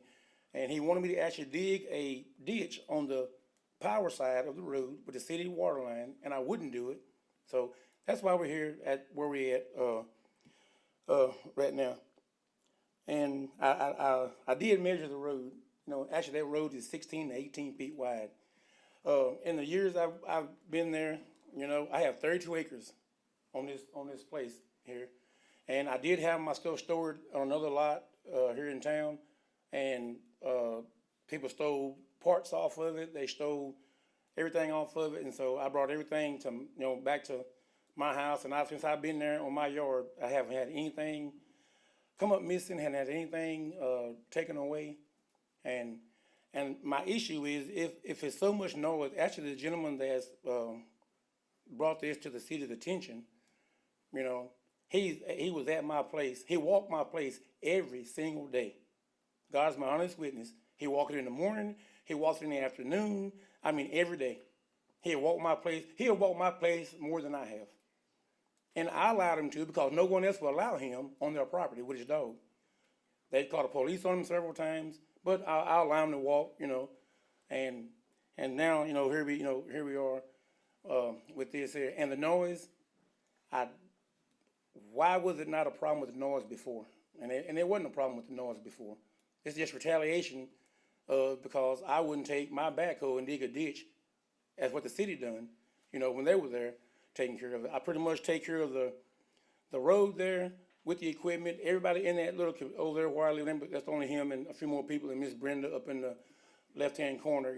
I fix her road. Any storm, when a storm comes, they don't call the city. They don't call anybody else. They come and get me. When a tree falls across the road, they come and get me. And I've done it for years, and I don't mind doing it. you know, and for us having to be able to move everything away, try to go buy some property somewhere else, and the property that I have here, most of the equipment, and I know Ms. Chaffin called it a contractor's yard. I don't call it a contractor's yard. You know, I own that equipment there. I use that equipment to develop that place. And if any of you know anything behind Railroad, behind Emmeline Carpenter School, it was a jungle, you know, when I got that place. You know, I just happened to look at it and happened to buy it, but it was not even livable, you know, when I purchased it. But with my equipment being there, I used that equipment to actually work on the place. That lake that you see on the screen there, that dam busted like about 3 years ago, you know, and it cost me out of pocket a little over 30 grand to repair that lake, because to me it's a historical mark there what I have. That is the old Meisenheimer Lake that ran the old sawmill here in the early 1900s. You know, I still have the water valve and everything that when Railroad got its name, because the train went right there and filled up with steam, filled up with water to be able to operate, you know, and go. And so I wanted to redo that place, and I've redone it, you know, and there's still a lot of work to it. But, and like I said, if there's any problem with the roads, and on the road for the traffic, there's not a lot of traffic. Before when I purchased that place, the first 10 years of that place is we had a lot of drug use, sexual activity, dumping trash. It looked like all the way down the road, it looked like a dump all the way down the road. And I've you know, have chased them out of there, ran them out of there, you know, and I've fenced it off. You know, I don't allow anybody to come over, and usually if someone's over there that don't live over there, they're up to no good. So we don't have a lot of high volume of traffic on the road. And in the years I've been there, we've never had an accident on that road. And we've never ran anybody off the road. You know, nobody's been complaining about having been ran off the road or anything. So it's never been and even with the school there, we haven't had any issues with the school being there. In fact, the school is probably going to be its last year there because they're moving over on the loop over here. And so that eliminates any problems if it was, you know, any problems. But and there's no problems, you know, with being there, you know. Cause I feel like if it was an issue and a problem, it would have been 1 year ago, you know. But I've done a lot of work to, you know, on that place and everybody's places. Period. I worked on my neighbor's place. I worked on everybody's place, and you know, taking care of things to be able to make it a nice place to live. You know, and I really hate to, you know, have to relocate, because there is nowhere to relocate, and that's my livelihood. And so. Thank you. Mm-hmm. Are there any questions for Ms. Chafin before we open the public hearing? Okay. Public hearing is now open. Is there anyone that wants to speak for? Let's see who all is here. Okay, is there anyone that wants to speak against the zoning request change? Okay, public hearing's now closed. Mr. Hens, let's start with you. Ms. Chafin, could you talk me through the joint application and what that would solve? That the primary issue of the streets, I suppose, is what that is addressing? So I think one of the primary concerns was the street access. So the only access to the property is through Railroad Street, and so that's where those commercial and heavy vehicles are coming through and accessing the property, creating the loud noise during the early morning hours, and just creating more wear and tear than what that street is currently designed to accommodate. And so at the Planning and Zoning Commission, the Planning and Zoning Commission actually postponed the initial hearing in order to allow us to have discussions with the applicant to see if there was an alternative route to access the property that maybe would address some of the concerns of not only the residents but staff because of the infrastructure. And so that's what we did. We looked at different, you know, potential access to the east through that property owner's property coming through to the loop, which is a really long extended route and has a lot of topographical challenges. We actually looked at coming across Railroad Street through the Thurman's property and then coming back out to Woden Road, which would require a zone change on that property as well. And so just different things that we could do to try to mitigate some of those concerns. The Planning and Zoning Commission also asked about a planned development district, which would allow council to actually limit the use to just the contractor's yard and limit the area that the business, the area that's being used for that type of commercial activity. And the issue, or I guess the concern with the planned development district, is those are really intended to create unique developments that really serve like a overall objective of the comprehensive plan or further community objectives. Create a community-wide benefit, not for the benefit of just an individual. And that could also be challenged as spot zoning. Whenever you're taking a piece of property and you're treating it differently from the surrounding properties for the benefit of an individual versus creating adverse impacts for the adjacent property owners or even the community as a whole. So that was the concern with that. And the idea is if you get multiple property owners together to create a joint zoning application, then that would be less perceived as a spot zoning because it's more area, more properties. It changes the dynamics and the character. And so that was kind of the discussion that we had at Planning and Zoning Commission and the discussion that we had with the applicant. And so if the application is denied, he'll be likely be coming forward either with a plan development application, so that way council can restrict that use even further and really limit where that location is and hours of operation and so forth and so on, or it'll be a joint application with one or more property owners to create more commercial area and to just change the overall access to that property. I see the challenges with spot zoning in the planned development district. I'm curious, are there any practical routes to get there? You mentioned the loop was pretty arduous and looks like it's pretty marshy there right by the loop. Was there one that stood out or a couple that stood out that were feasible? Yes, the one out to the loop was about 1,000 feet long, and there is some dramatic topographical challenges, so that just didn't really seem financially feasible for either the applicant or the property owner. The one alternative is also to access the property through East Main Street, which is to the north, but you would have to go through multiple property owners, and one of those properties is actually has a single-family home and a homestead, and so we didn't think it was really prudent to have a commercial traffic go right through someone's homestead and their single-family residence. The other alternative access was to the south, actually directly across from the driveway that is used to access the property right now through the Thurman's property, in some sort of scenario where a portion of that property, maybe the surrounding area, is rezoned, and then the access comes through, and then there's actually a multifamily development just to the south off of the screen. It's difficult to see, but there's an existing driveway, E.J. Campbell Boulevard at the very bottom of the map, and that comes out to Woden Road. That would be the shortest, most efficient route, but again, it would require multiple property owners to join him in the application and to get it all rezoned, so that way the entire access route is also commercial. It does seem like it would address the spot zoning issue pretty directly. Okay, thank you. Do you have knowledge of what the future is for the Carpenter property, where the school is? I do not. Okay. Mr. Anderson, I'm sorry, so do you have any questions?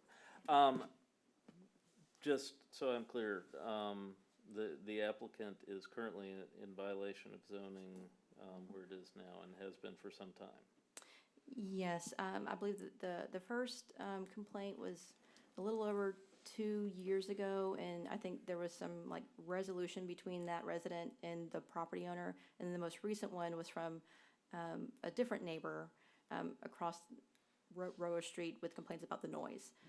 And so yes, they are currently in compliance, but we really try to work with property owners to bring them into compliance. So this zone change application is a step the applicant is taking in order to try to come into compliance, so that way he's not in violation, he can keep his business. I don't have any other questions. Yes, thank you. On that option that Councilmember Hens was discussing, the property owners getting together, do you have any sense, or does the applicant have any sense of the level of willingness to cooperate? among property owners there? I'd like to defer to the applicant if that's all right.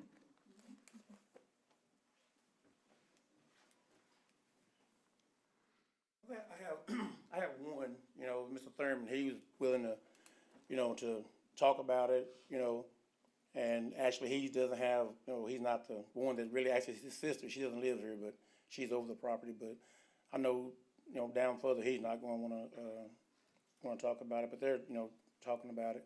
And me and him been discussing it, and so it's kind of a toss-up, he wants to do it, and he may not do it, so it's kind of, I'm hoping he will do it, 'cause I don't, I just hate to, do this. I want to add to, when I bought this property, even now, I'm not on city sewer. I don't have cable. I don't have, internet, because there is no internet. It's a jungle almost before I, kind of fixed it up. We have to have satellite and everything, and I just don't see it being a problem. It's been there 23 years, and now we're here, But and I do understand, and I want to address his issue with the noise. Once my guys, sometimes, once they leave, those guys are gone the whole week. So it's not a bunch of trucks banging and making noise and that, all through the morning, It's never been an issue, and the only reason he's saying it's an issue now because of what he couldn't get me to do there on the streets. And if there is a noise issue, like I think we talked about before, of putting a wall barrier, up, and I'm willing to do anything, to be able to keep things moving. So it sounds like you have perhaps maybe the agreement of one neighbor, but you would need more than one for the most practical option that we were discussing, right, Elena? I think it would require at least two. So there's the property immediately south, across Railroad Street, where you see the large lot with the two homes on it. That's the Thurman's property. And then just below that, there's a heavily wooded tract, that's in between the Thurmans and the access to E.J. Campbell Boulevard. So it'd be two property owners that he would have to work with in order to get the signatures for the applications. And you only have maybe one of them, and the other one, no. Is that? The other one I haven't been able to get in touch with, but Mr. Okay. Thurman, me and him talk, quite a bit. Okay. So we're trying to come up with a, solution to be able to do it. And that's having to have to build a new road and, and all that. But also I mentioned to her, I'm willing to, if there's any repairs need to be made on this road that we live on, I'm willing to make those repairs and not depend on the city to make those repairs. If that'll help, things out any. Okay, thank you. Yeah, I mean, on paper, this looked like a cut and dry issue to me until I heard from you. And, the story on using zoning violations as retaliation for you not doing something that somebody wants rubs me the wrong way. Well, and we're pro-business. I mean, we want to help people that are in business. Right, and if the nuisance complaint is if the basis of it is insincere, because I guess I put a lot of stock in residents and especially in this kind of, you live there and you're being woken up by trucks every morning, but if that's being distorted for retaliation, I think that, and I wish that there was a way that we could verify that. Still the zoning issue. Right. Let's talk with, let's see, are you finished? Yes. See what Mr. Bolden has to say. Thank you, sir. Mr. Bolden? Yes, ma'am, thank you. Miss Elena, Yes, Mr. even Bowman. if the other two property owners agree, there's still the access issue. Will the access issue be cost to the city or the property owners? It would be the property owner. Okay. Yeah, I mean, I'm sort of caught in between because it seems like it's a viable business, but I also have the concern that, you know, not talking to the property owners that had a complaint. But the one time that the property owner, this was several months ago, called, it wasn't about the noise, it was about trash. So it's a different issue right now. So that was, now my understanding is there was one other alternative access across someone else's property that probably led out to Leroy Street, I believe. Well, in order to get to Leroy Street, they would have to go through the ISD property. That's where the Carpenter Elementary is, and there's really no way around that. They would have to go through that. Now, Okay. And I'm not sure what the future plans are for that facility. Okay, thank you, Mayor. Thank you, sir. Okay. What happens in the interim between applications if it's denied tonight and he's gonna go try to seek? Yeah, so typically we try to give them a grace period, right? So if the application is denied, we'll say, okay, we're gonna follow up in 15 to 30 days to see how much progress that you've made. And if you haven't made any progress, well, then we're gonna have to move forward with enforcement. But typically if the applicant or the property owner can demonstrate that they're actually actively pursuing an alternative or actively trying to come into compliance, then we'll work with them. But it doesn't last forever. So eventually they'll have to either address the issue, either relocate or submit an application. But we do try to be flexible and, you know, be amenable that things take time. You have to reach out to the property owner. As long as they demonstrate that they're actually actively doing that within a reasonable time frame, then we'll work with them. But What type of assistance realistically are you allowed to give in helping someone? Because I think what I'm hearing, I mean, we don't want his business to fail, and yet we're also bound by, you know, zoning constraints and the other people that live around him. So what are options that we could assist? So we will facilitate the discussion, we'll facilitate meetings. The discussions that we had about the alternative access, we hosted that at our office. We reached out to that adjacent property owner, invited them to the meeting. So we will reach out on their behalf. Now, the property owner to the south, we don't have their contact information, we only have a mailing address. And so, but if the applicant was able to get that, then we could reach out on their behalf and say, hi, I'm Elena Chafin, city planner, the applicant, and explain the issue. Because sometimes when you hear from a random individual, you're like, is that really a thing? And so we try to provide some credibility to that and assist them to at least facilitate the discussion, facilitate any kind of conditions or things like that. So we will assist them in that capacity. Okay, and then if you can speak to enforcement, how are we able to discern what is business oriented and what is, as he described, working on the property itself? So when we received the violation, we went out to the property. Our code enforcement officer actually has a relationship with the property owner and allowed us very graciously to come onto his private property and take photos. And based on that, doing some research online about the business, their address, kind of their activities. So we do our own independent research, and then we confirm that with neighbors, and then confirm that with a site inspection. And so we use all that together to make a decision. We just don't take someone's word for it. We'll go out and collect our own evidence. And from everything that we found, it was evident that he's operating his business at this location. But we do verify that. Okay, thank you. Appreciate it. Any follow-up questions or concerns? As far as issues, is it primarily one or the other, the road damage or the noise? Or is it 50-50? Or like, does a barrier fix that on the noise side, but then the road is still a pretty big issue? Well, I think for the residents, it's the noise, and And they've also expressed concerns about damage to the roadway.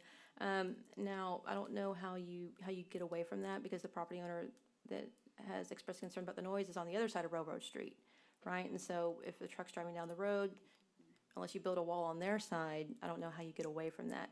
For staff, it's looking at the criteria, right? So what are the developed and existing land uses in the area? What's the existing zoning? Is the proposed zoning compatible with that? What are the opportunities for nuisance to be created from that? Are we singling out this property and treating it differently from other properties, at the expense of the neighbors? Is there adequate infrastructure, which includes the roadway? So it's all those things together that we use to try to create a comprehensive analysis. And yes, the roadway is one of the most obvious issues, but even if the roadway was at capacity, we would still look at adjacent zoning, adjacent land uses, kind of the development pattern and character of the area.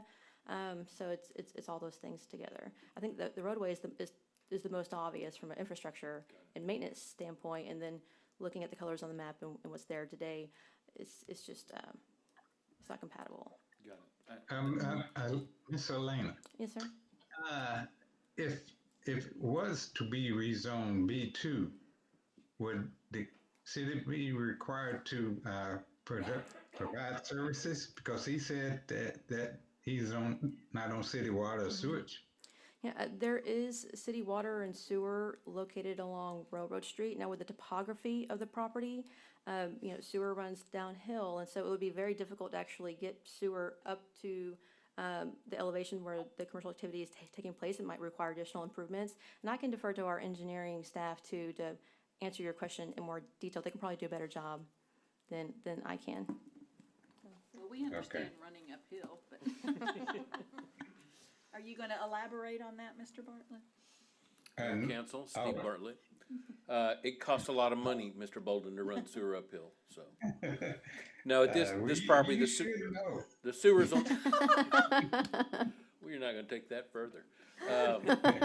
The nearest sewer is kind of on the other side of the lake, so it's just problematic getting it to it. If we were serving this property or allowing some kind of sewer service to this property, we would normally permit a variance, in-house variance for an on-site type aerobic system. So, water is available at or near the property for whatever uses.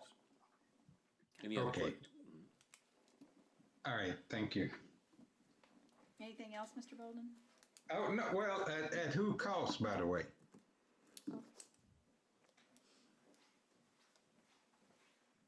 It would all be cost for the applicant or developer or owner.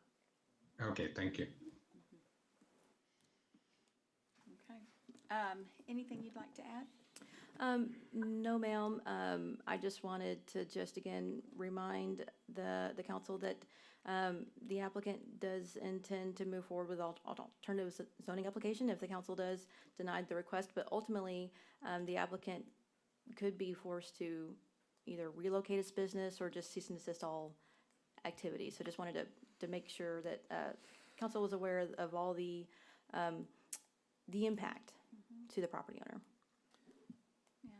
Thank you. I think we're all understanding that, because to try, a decision we make can potentially take away his livelihood, and I think that's a very serious thought process, for us. Yeah. However, we have an obligation to also follow zoning the way it is. So, council members, if any further discussion before we call for a motion or questions? I hate this for Mr. Sparks that it's even this complicated, because this is a hassle, and what he's done to the property is incredible, it sounds like.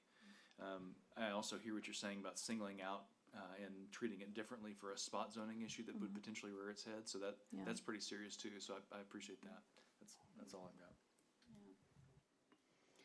Yeah. Okay, well, Chair will entertain a motion.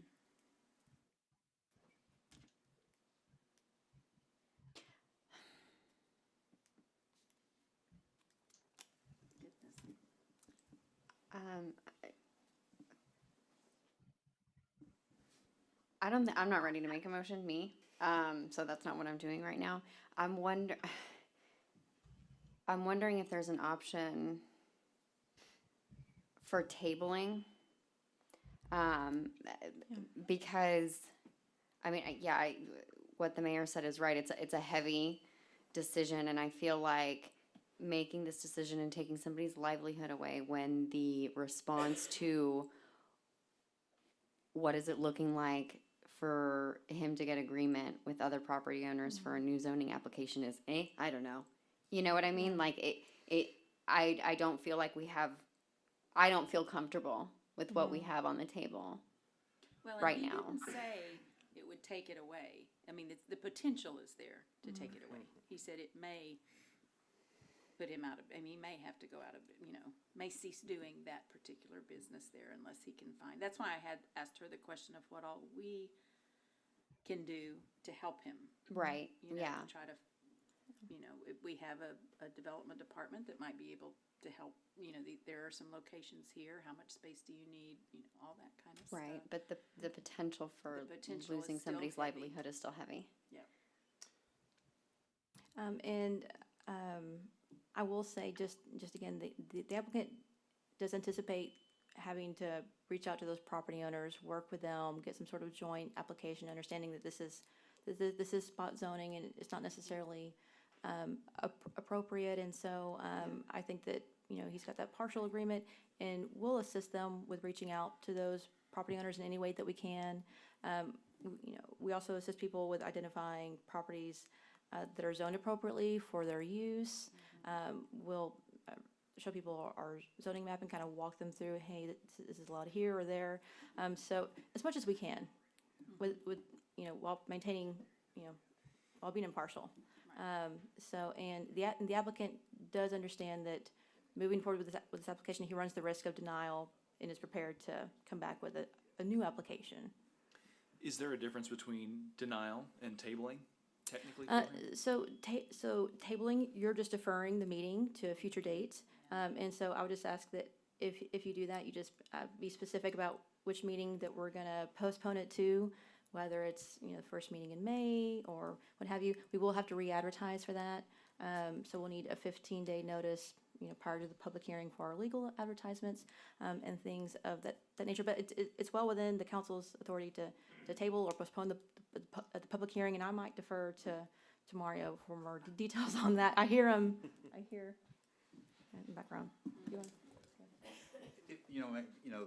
The idea, and I was asking Steve Bartlett, is one of the issues, certainly the condition of the road, is it, the business obviously is operating, excuse me, it's operating,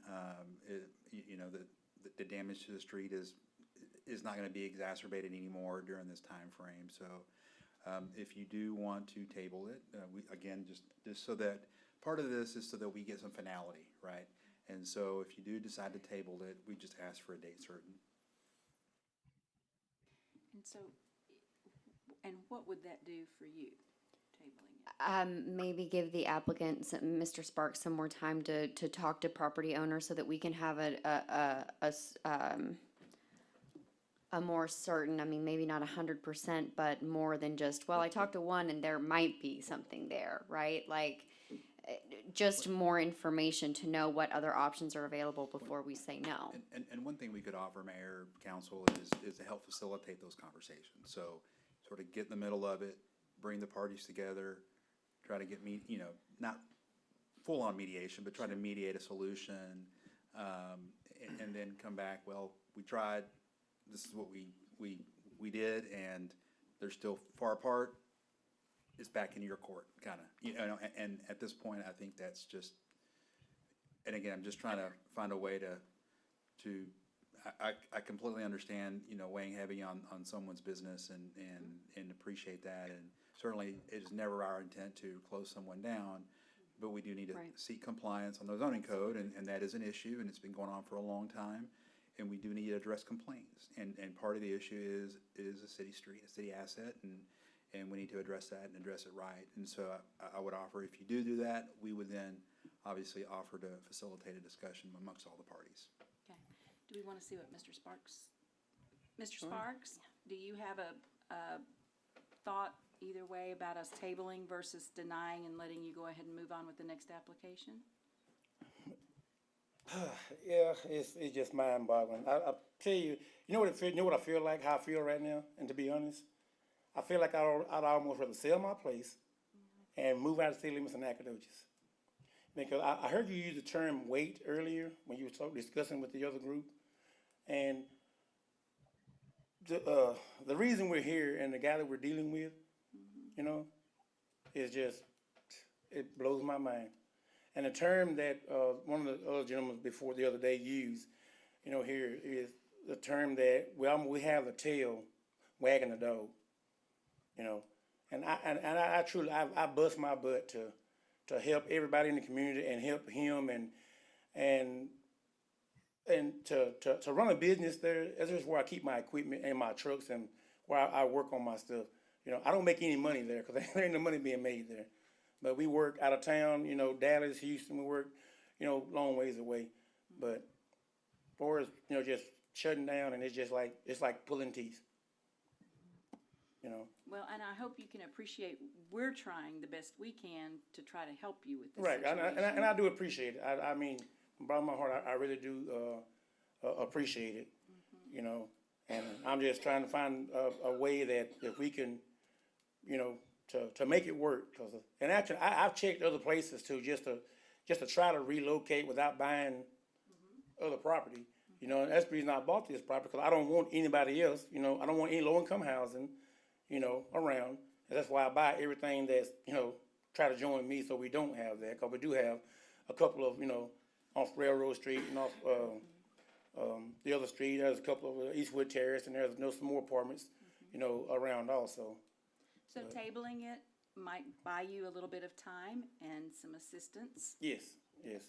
So And yes, thank- I would definitely agree with tabling, whatever it is to buy time, you know, is, That would be good yeah. for you. Okay, All right, thank thank you, you. sir. Mayor? Yes, would sir. I ask how much time? So, yes, they did mention that they would like, for a specific date. So do you think 30 days would be enough time? Yeah, it's like 2 years, no.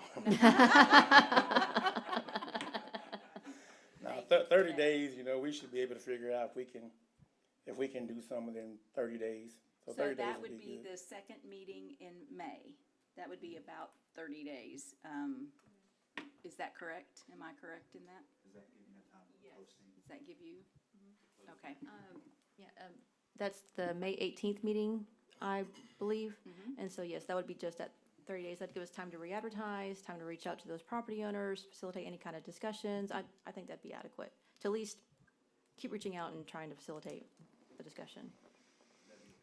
Is that all right? 30 days would be good. Okay, thank you.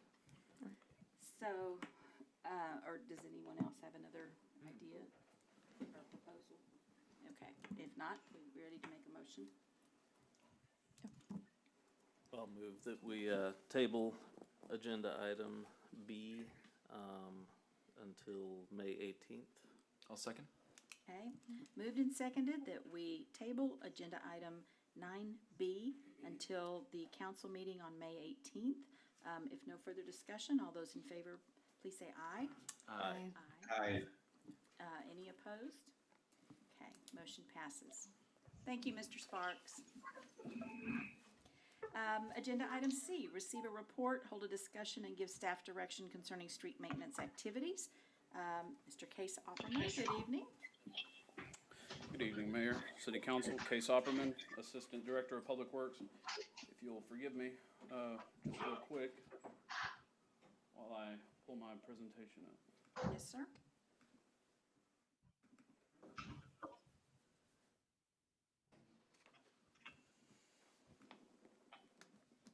Okay.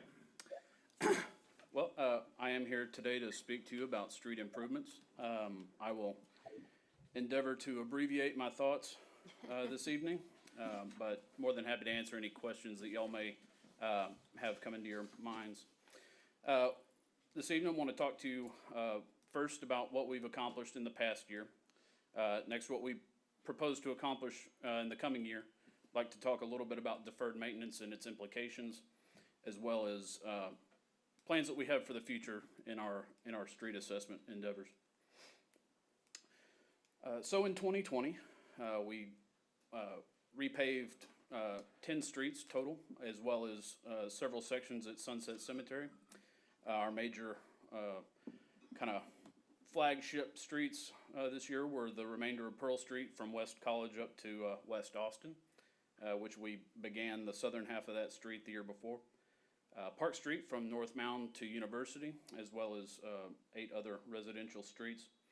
We spent just over $1 million, about $1,040,000, which was under budget, and we feel very accomplished in that.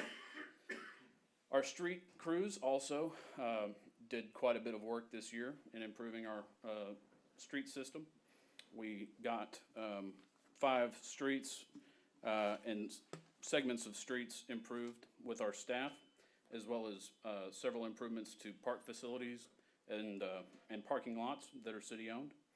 As a point of note, we were able to mill right in front of Pilgrim's Pride today. So that was a long time coming, and we are really happy about being able to get that done. We're gonna continue rolling that out, compacting it, seeing how we feel about it and how we need to move forward on that. But they were able to at least get the bumps out. So I think that was everybody's main concern.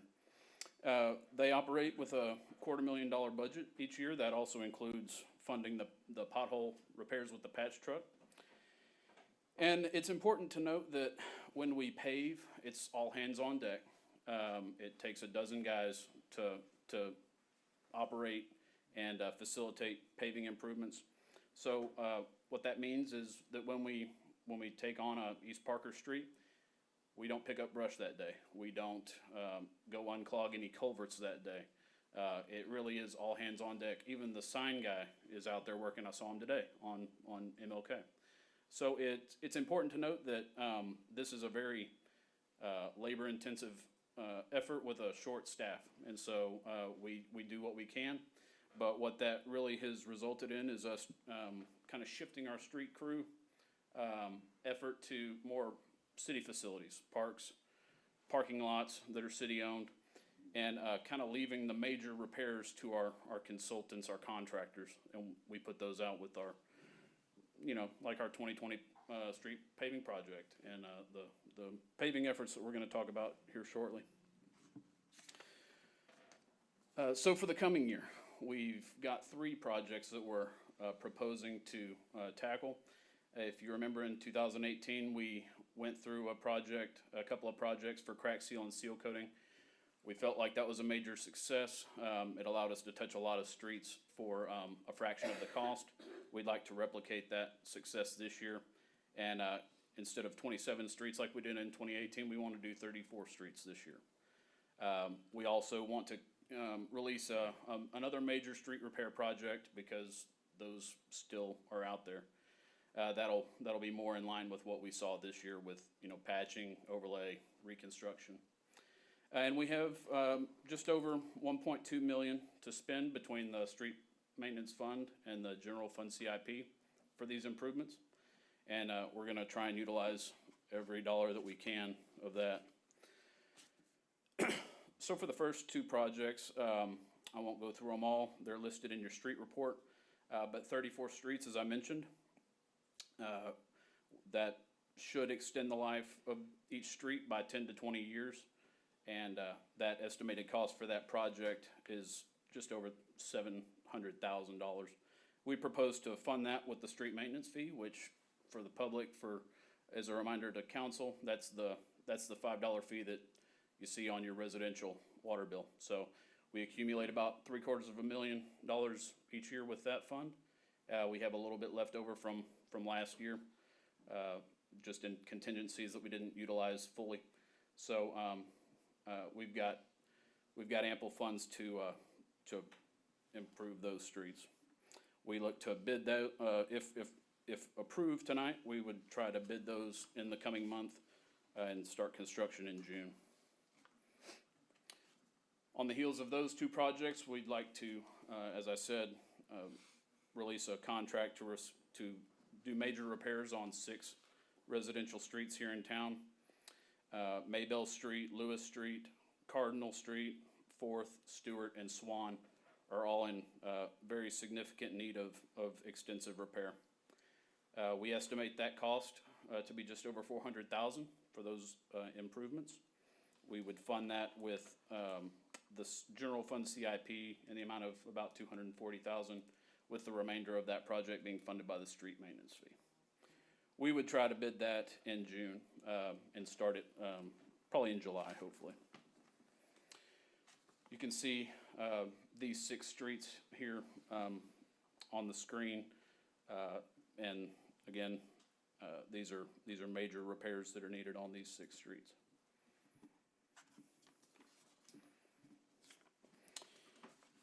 So how do we evaluate which streets are needed for repair?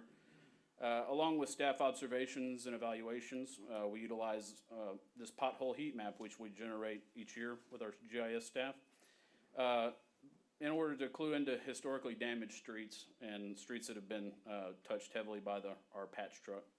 Our patch truck has an iPad on board. Each time he fills a pothole, he logs it into the system. We've also got our work order system, which has been implemented, the NAC 311, which is heavily utilized in compiling this data, and our GIS staff generates this heat map. The red areas are the areas that have the most potholes, as you could imagine. The blue are less so, but it's one tool that we use as we evaluate which streets we need to evaluate each year. As you can probably see, just cluing into the areas of this map, the streets which we just repaired in 2020 were almost exclusively in these red and orange areas. You can see Pearl Street there, Dolph Street near Brooks Quinn Jones. And the streets that we've proposed for you today for major repair for the coming year also correlates with this map and the bad areas, as you might expect. So deferred maintenance. What is deferred maintenance? Well, every year that we don't adequately improve our street system, we defer maintenance to the next year. Essentially, it's how we gauge how healthy our street system, our maintenance of our street program is.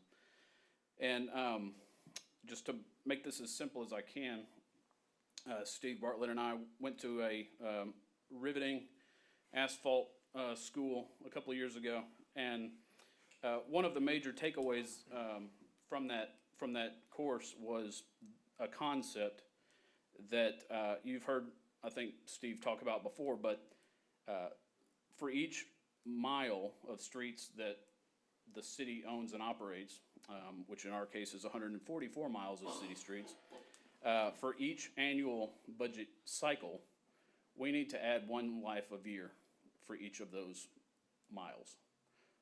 To make that a little less muddy, for a patch and overlay street, we add 15 years of life to a street. For a seal coat street, we add about 10 years of life to that street. A major reconstruct is about 22 years. So if we multiply the new life added by the length of that street, we come up with a metric for how many mile years we've added to our system. So for example, if we patch and overlaid 2 miles of streets at 15 years of life added, that's 2 miles times 15 years added, that's 30 mile years. We need 144 mile years each year to basically be up to snuff with our street maintenance system. So how did we do this year? Well, we improved 15 streets between contractors and city crew. We added about 61.5 mile years, and our goal, as you remember, was 144 mile years. So for the budget we had, we still came up with 82.5 mile years of a deficit. For the coming year, we're proposing 40 streets, seal coat, patch and overlay, reconstruct. With the budget we have, we're only going to add about 89.5 mile years to our street system. Again, 144 mile years is the goal. We're still coming up about 54 and a half mile years short. For the 2020 project, for similar construction, we did reconstructs, we did patch and overlays. What it came out to was about $15,580 per mile year that we added for those 61 and a half mile years. For similar construction, it would have required $2.2 million last year to just meet the status quo for last year alone. That doesn't do anything for the years prior in which we fell behind. That is only to meet last year's goal. For this year, doing the street paving efforts that we're trying to do, it's gonna cost us about $13,000 per mile year to get our 81 and a half mile years that we're talking about, proposing. Still below 144, but to get to 144, we estimate it would take just under $2 million this budget year to meet that goal. So as you can see, anytime we need maintenance on a street and it is deferred, whether through budgetary constraints or what have you, the street gets worse by the next year, and it costs more to fix by the next year. A seal coat street this year might be a repair street next year because, you know, we didn't get to improve it and add that life to it. So by the next year, when it rolls around, you know, more streets have degraded. More streets are requiring higher cost to repair, and it's just a snowball effect.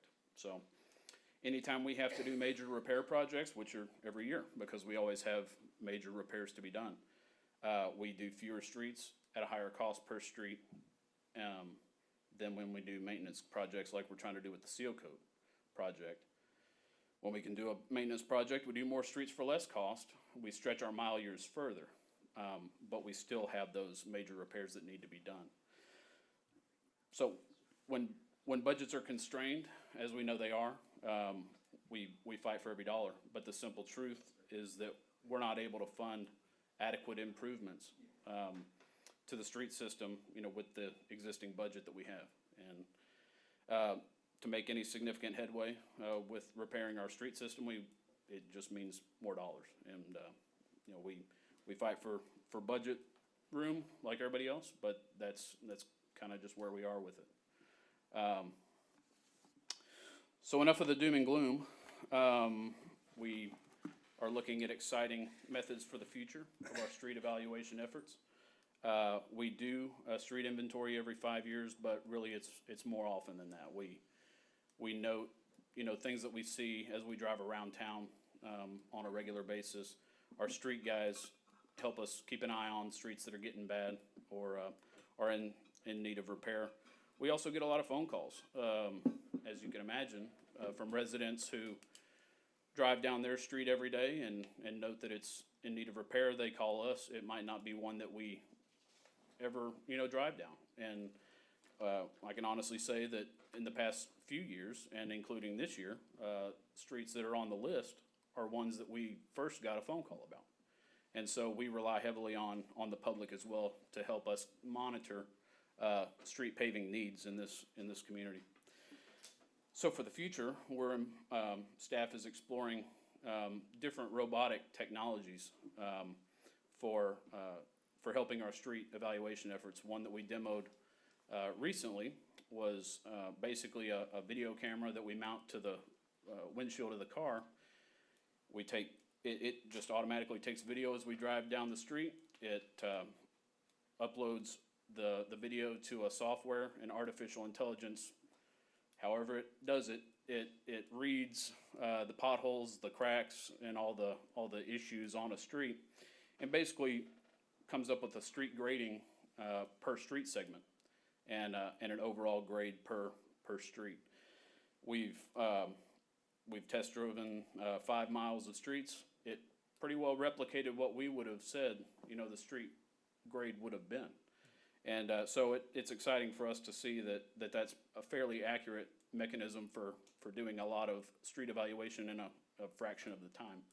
And it was at a very intriguing price point as well, so it was very budget friendly to do that. So, we're looking forward, to that. We're kind of exploring other options as well, but that's one aspect we're trying to add to our street evaluation, metric. And we'd like to come back to you later this year with a presentation, kind of showing you what we've been able to do with that technology once we've kind of gone through a street evaluation of our system. So with that, I'd be happy to answer any questions you may have. Thank you. Is there anyone here that has a comment to make about the presentation? Okay. Council, Mr. Anderson? No real comment right now. I did have one quick question. Sure. If I may. You mentioned the project by Pilgrim's Pride, and this may be a question for both of you.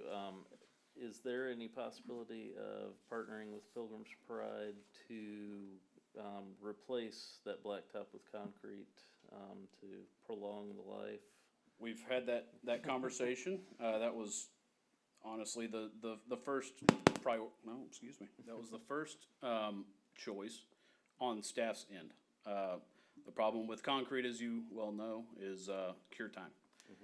Especially with all those trucks going through there, it would require weeks of shutdown. And, you know, with Pilgrim's operations, the way they are, we have not come up with a reasonable accommodation for doing it that way. Not saying it's off the table, I'm just saying it's very difficult. So we are still in correspondence with Pilgrims. We actually have a meeting coming up that I believe Steve was able to set up today, or at least talk about having today with Pilgrims Management. So that's a forthcoming meeting, just to discuss how to go about repairing this. We've kind of hopefully addressed the bumpy issue for now, but how to finish that out is still going to be discussed. Well, that's a tough spot with that much heavy truck traffic and Yes, sir. Moisture and everything going against it. Yes, sir. It's tough. That was my only question. Okay. Ms. Fisher? No, thank you. Okay. Mr. Bolden? Yes, ma'am. Thank you, Mayor. Case, anytime that you can get to do work around Pilgrims, I mean, that's good news. So, thank you.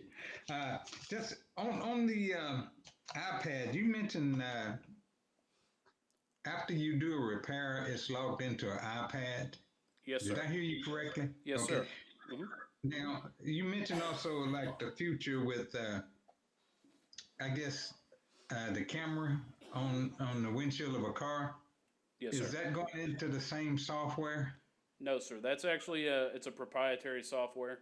So we basically upload our video to this software, and their program basically generates the evaluation. Okay. Oh, okay. All right. It was on the overlay, mill, and reconstruct, you gave a dollar figure like 2.2 million. Is that an average over all of those? Is one of those sticks out the most as far as cost?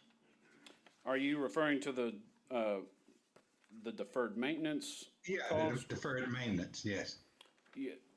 So, just to go back over that real quick, the 2.2 million that I referred to would be to get a similar project as we did last year in 2020, to improve 144 mile years, into our system. So 2.2 million would have been required in last year's project to accomplish that goal.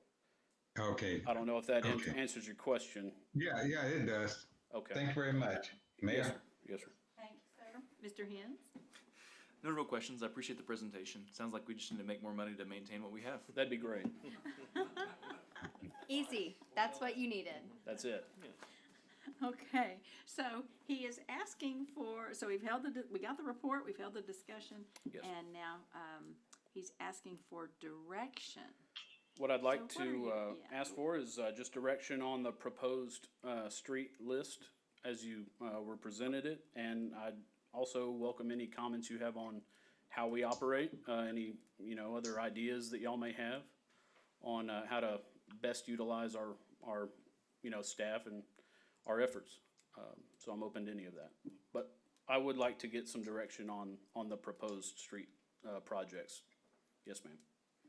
So the direction would be approval or having to change something? If or you would that- have a change that you'd like to make, we'd be happy to accommodate that. Or if you'd like to approve the street projects and street lists as they've been presented, we also entertain that as well.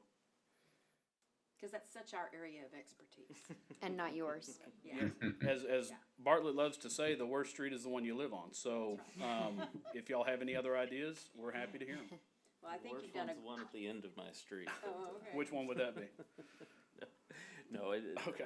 I think happy to hear it. we can all find those spots in our Sure. respective Right. wards, and there's a never-ending supply, unfortunately. Well, please help us find them. So if you see them, please let us know. I think your plan was your presentation was very good, and you explained it well, and it seems to me you're on the right track. Thank you. So I'm sure if something comes up, we feel very comfortable calling and Please do. visiting with you. Please about do. it. Thank you very much. Thank Kevin. you. Item D, consider an ordinance of the city regulating the collection of sewage. And, oh, Mr. Bartlett. Hello again. He did good, didn't he? So.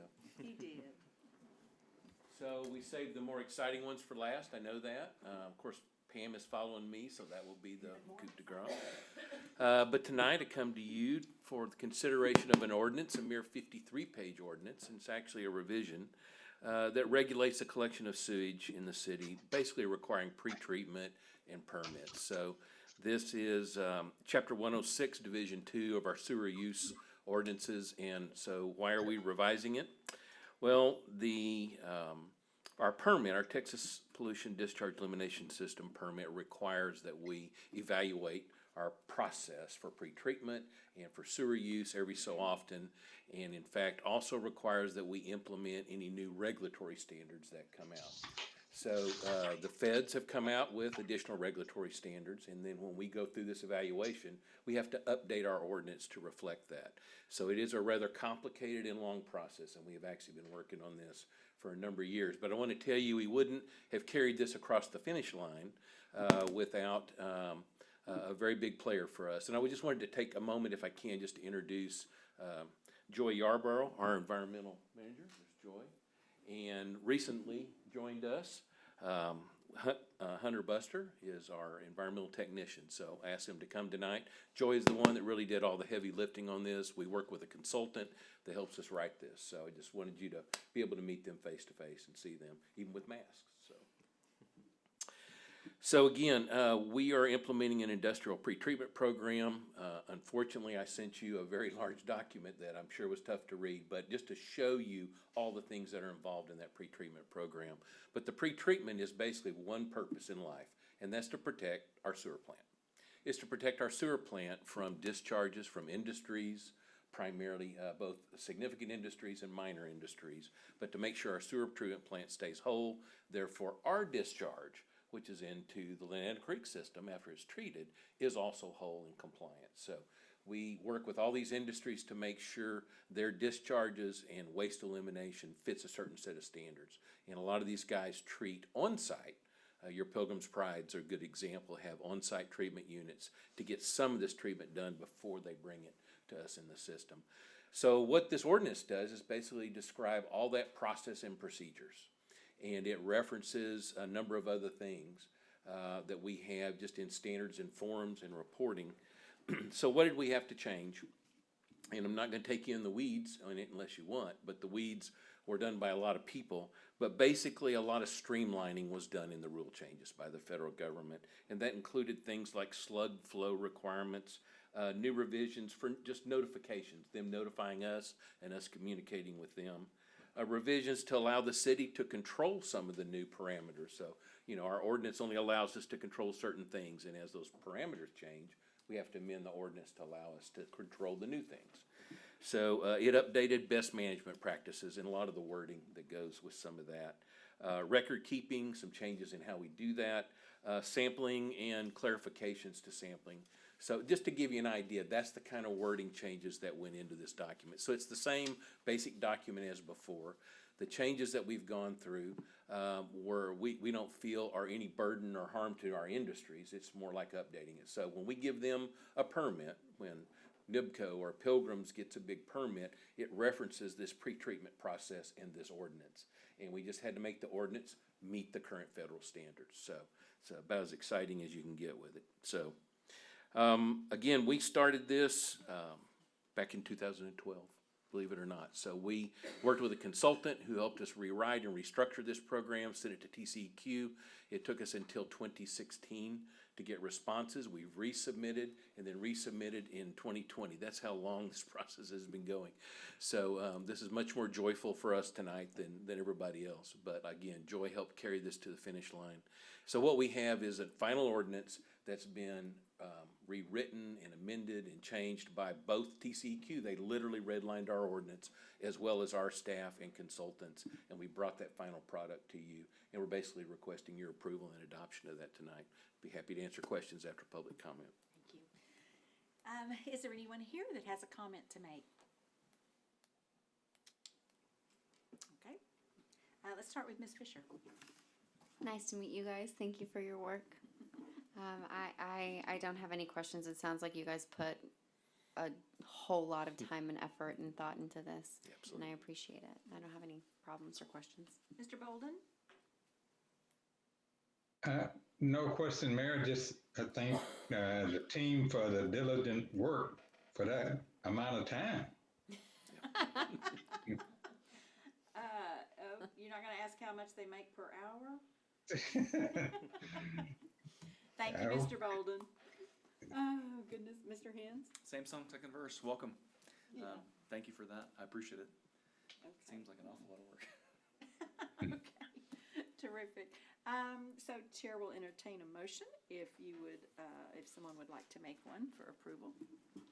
I'll make a motion. We approve agenda item D as written. Second. Okay, moved and seconded that we approve agenda item 9D as written. If no further discussion, all those in favor, please say aye. Aye. Aye. Any opposed? Motion passes. Thank you, Mr. Bartlett, and thank you to E, presentation of mid-year financial update. Well, I'm very sad that there's not a lot of folks here to listen to this riveting tale of money. Mayor, Council, Pam Kerbo, your Director of Finance. I actually have not been here since I haven't gotten to talk to you in a while, and I'm not real sure how I'm supposed to do this now, so bear with me just for a second. Is he gonna do it? Okay. Thank you. I forgot that I was supposed to do something today, so. In your packet, you had a detail that actually goes into each line item's department expense budget. So you'll see a little more detail, but what we're going to go over tonight is just kind of a very high-end view of where we are as of March the 31st. You know, every year we try to do this at least mid-year. Sometimes we do it quarterly, but this year especially, you know, we kind of need to have an idea of you know, our expectations were a little bit out there for last year. We weren't real sure what was going to happen with our revenues for the current fiscal year, coming off of what we thought was going to be a short-term COVID impact, and here we are a year later, and we're still in the throes of it. I will say that Councilman Anderson asked me when he came in earlier, do I have good news for y'all? Well, I have cautiously optimistic news for y'all. I'm not prepared to say we've turned the corner, but we are turning the corner. And so tonight I just kind of want to go over some high-end views of, why is it rolling like that? Okay, well, I am so sorry. Here, well, we can work with it. There we go. And so in the general fund, I just wanted to take a look at where we stand today as compared to what we actually budgeted this year. And keep in mind that we were very conservative with our budgeting this year, knowing that we were going to have some significant impacts because of COVID. And so just as a summation of all of our property taxes in the general fund, we have collected 97% as of March the 31st, which is right in line with where we normally are at this period. We're always usually between 97 and 98% through March the 31st. So everything is looking good on property taxes. On sales taxes, we're actually up about 6% for the year, which is a great thing. I know we've experienced a couple of months that we've kind of held our breath because the numbers would come in from the state and they appeared to be down. We've had some audit adjustments. I also caution you next month when the sales tax numbers come in to also understand that this time last year we had a very, very high audit adjustment to the positive, to the good. Almost $180,000 that won't be there this year more than likely. So we will see a definite double-digit decrease in the coming months. I always try to go in there and advise you what the adjusted amount, what we really are actually seeing. So for right now, sales tax is looking very good, you know, halfway through the year. So this is what I'm saying. I feel good that we're making that turn. Now, these numbers are 56% of what we budgeted, and we budgeted a very reduced amount, conservative amount. And so, in a normal year prior to COVID, we would probably be down a little bit from what we had budgeted. We wouldn't be up 6% over budget. It would be a lot smaller than that. We budgeted very conservatively. So, there again, cautiously optimistic that we're on the right path upward. At this point of the year, franchise fees always look bad because we actually, if you'll remember, our electric company pays us once a year at the end of July. And so that is the majority of the franchise fee. And so while this looks very small, that is in line with where we normally are. Usually it's around 18 to 20% at this point in the year. And in the next screen, we'll talk a little bit about what's going on with franchise fees because they are down a little bit. Court fines is one area that we budgeted very, very conservatively, and we still are not quite where we should be. Even at the conservative number of the current year budget, we should be closer to the 45 or 50% mark at this point. And so we still are a little bit concerned with going forward what the impact is going to be on our fine and fee revenue. And so that is something that we're taking a hard look with on compiling next year's budget as well. Our other revenues, which is made up of a lot of different areas: recreation, library, inspections, building permits, interest income. We are actually sitting at about 47%, which is good. Keeping in mind, we budgeted very low. So on the next screen, you'll see when we start comparing ourselves to the prior year, we are down a little bit. One good item to note is our second tranche of the CARES money came in this year with a $1.497 million. We got 300 and something thousand of that last year, so we completed and got that full $1.8 million. So all of that money has been received currently.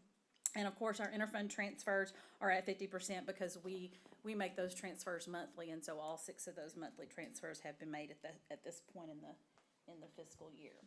Now, when we look at these same revenues and compare them to the same period last year, not comparing them to budget, you'll see that property taxes are up about 2% from where we were last year at this point, which has to do with values and collection efforts. Sometimes, you know, like I said, some years we're at between 96 and 98% collection at this point. So we're up about $195,000 compared to last year.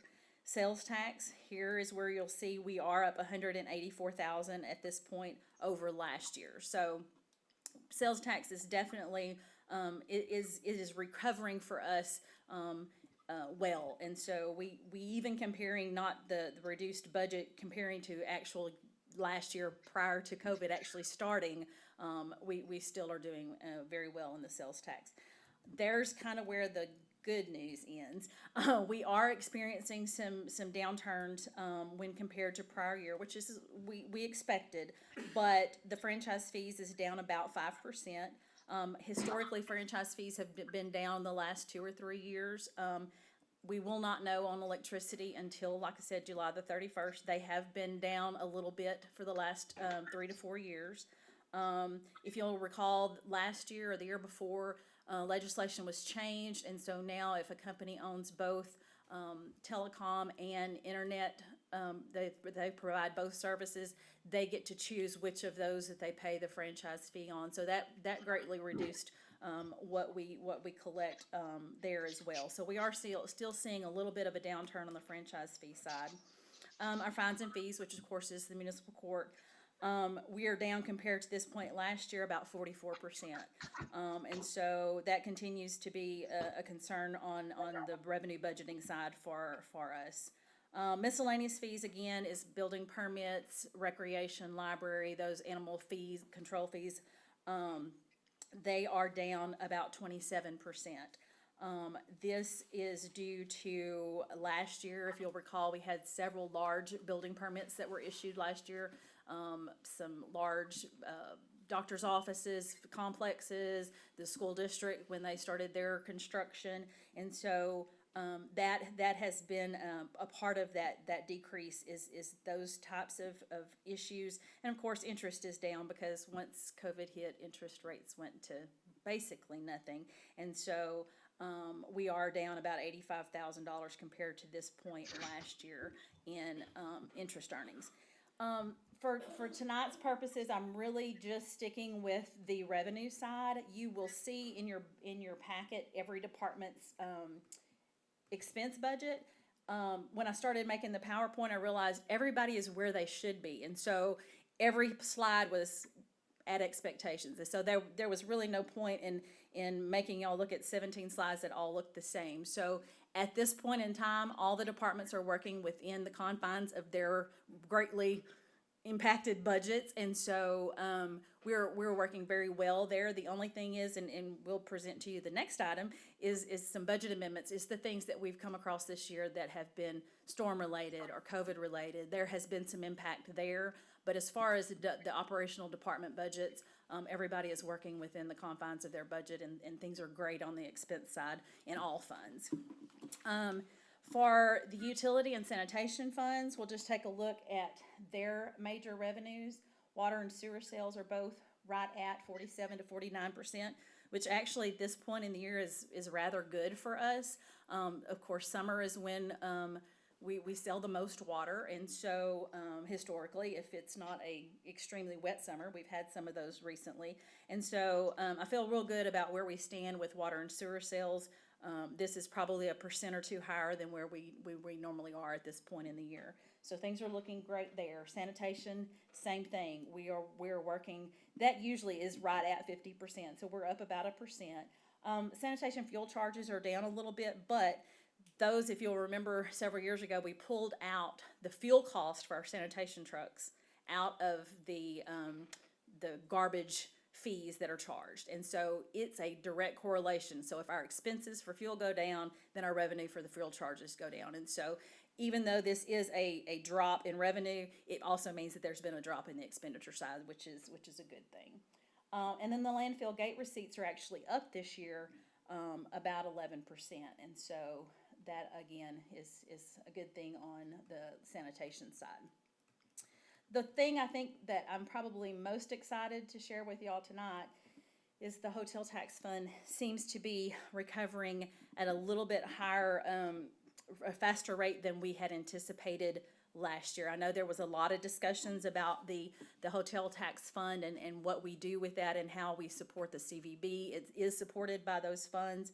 And of course, they took the brunt of the COVID impact for city revenues. Of course, we did have some sales tax reductions for a couple of months, but the hotel tax fund was hit repeatedly month after month. And so what we're seeing now, if you'll recall, when we built the budget last year for hotel revenues, we really didn't know what to expect. And so we budgeted very, very conservatively, basically hoping that, things did get better, but assuming that if we stayed at the 30 and 40% reduced revenues that we were seeing last year, that's what we built on it and said, let's hope for the best, but we're going to be prepared for the worst.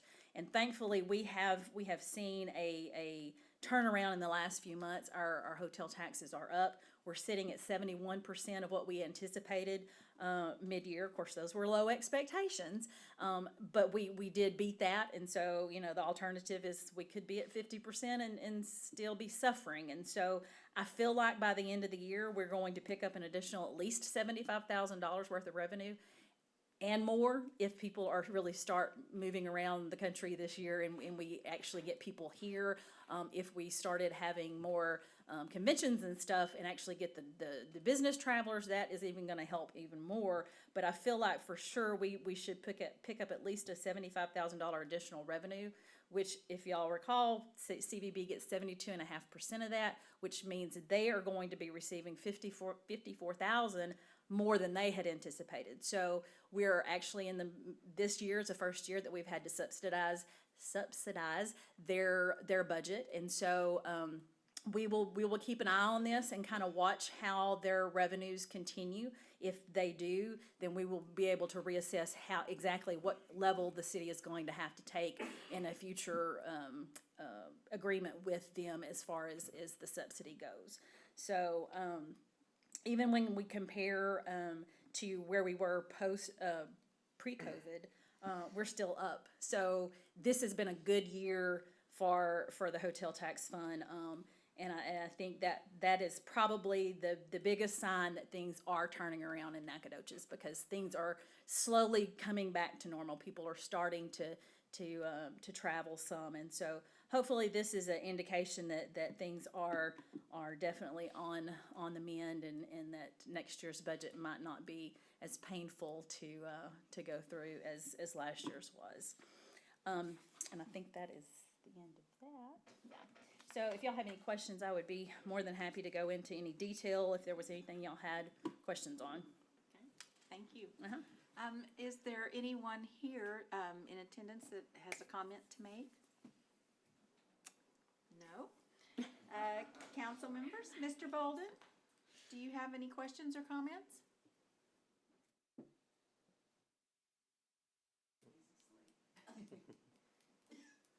He's talking. But Oh, you need to unmute, please. Sorry. Oh, no, I really didn't have a question, but I was just gonna make a comment. I know we budgeted on the low end, but I'm surprised at the positive numbers that we have, but you know, I'm happy. Me too. Thank you. Mr. Hens? It is better than I thought. Given the time, I'll keep all my jokes to myself. Mr. Anderson? No, thank you for the presentation, and thank you for doing exactly what you told me to do. There's a little hope here, which is a nice thing. Ms. Fisher? Great news on that hotel tax fund. Yeah. And That yeah, is good. that's it. Thank you so much.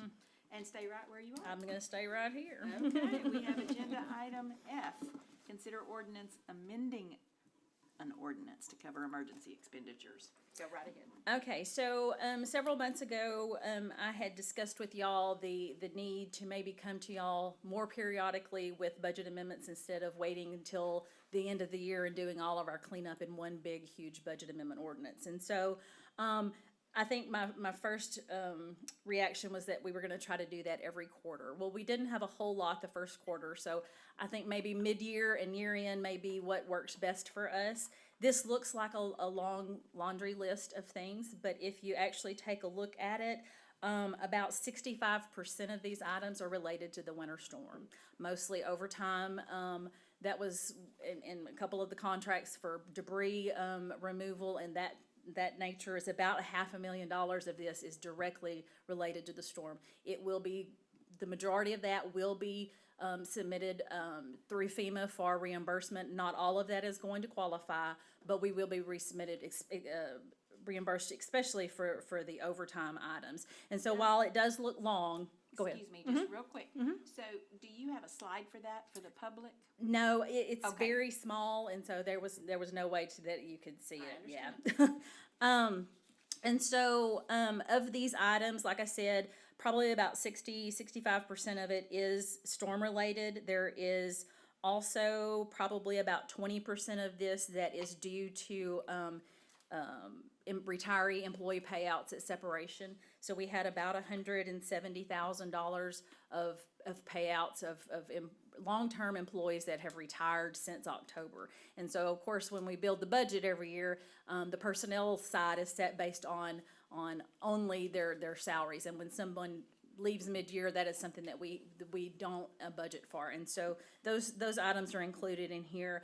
Otherwise, the only other big items is we combine the Parks and Cemetery departments this year, so that's a wash. It's coming out of the cemetery, going into parks, and so we can utilize those people better if the cemetery crews and the parks crews are all doing the same job. They were shared anyway, and so it made it easier to have one department budget. Another item on here, just as an example, is the fire station study that y'all approved earlier this year. It was not a budgeted item, and so it's included in these budget amendments. And so if you have any questions on anything specific, I'll be happy to go over it. Otherwise, this would be what we would suggest to amend the budget as of March the 31st. Any questions from anyone that's in attendance tonight? No. Okay, Mr. Hens? None, thank you. Okay, Mr. Anderson? No, none from me. Ms. Fisher? Nope. Mr. Bolden? No, ma'am. Okay, so if no questions or further discussion, then Chair would entertain a motion. I'll make a motion, we pass agenda item F as it is written. I'll second. Moved and seconded that we approve agenda item F as written. If no further discussion, all those in favor, please say aye. Aye. Aye. Any opposed? Motion passes. That concludes tonight's meeting for April 20th, 2021. Thank you all for attending.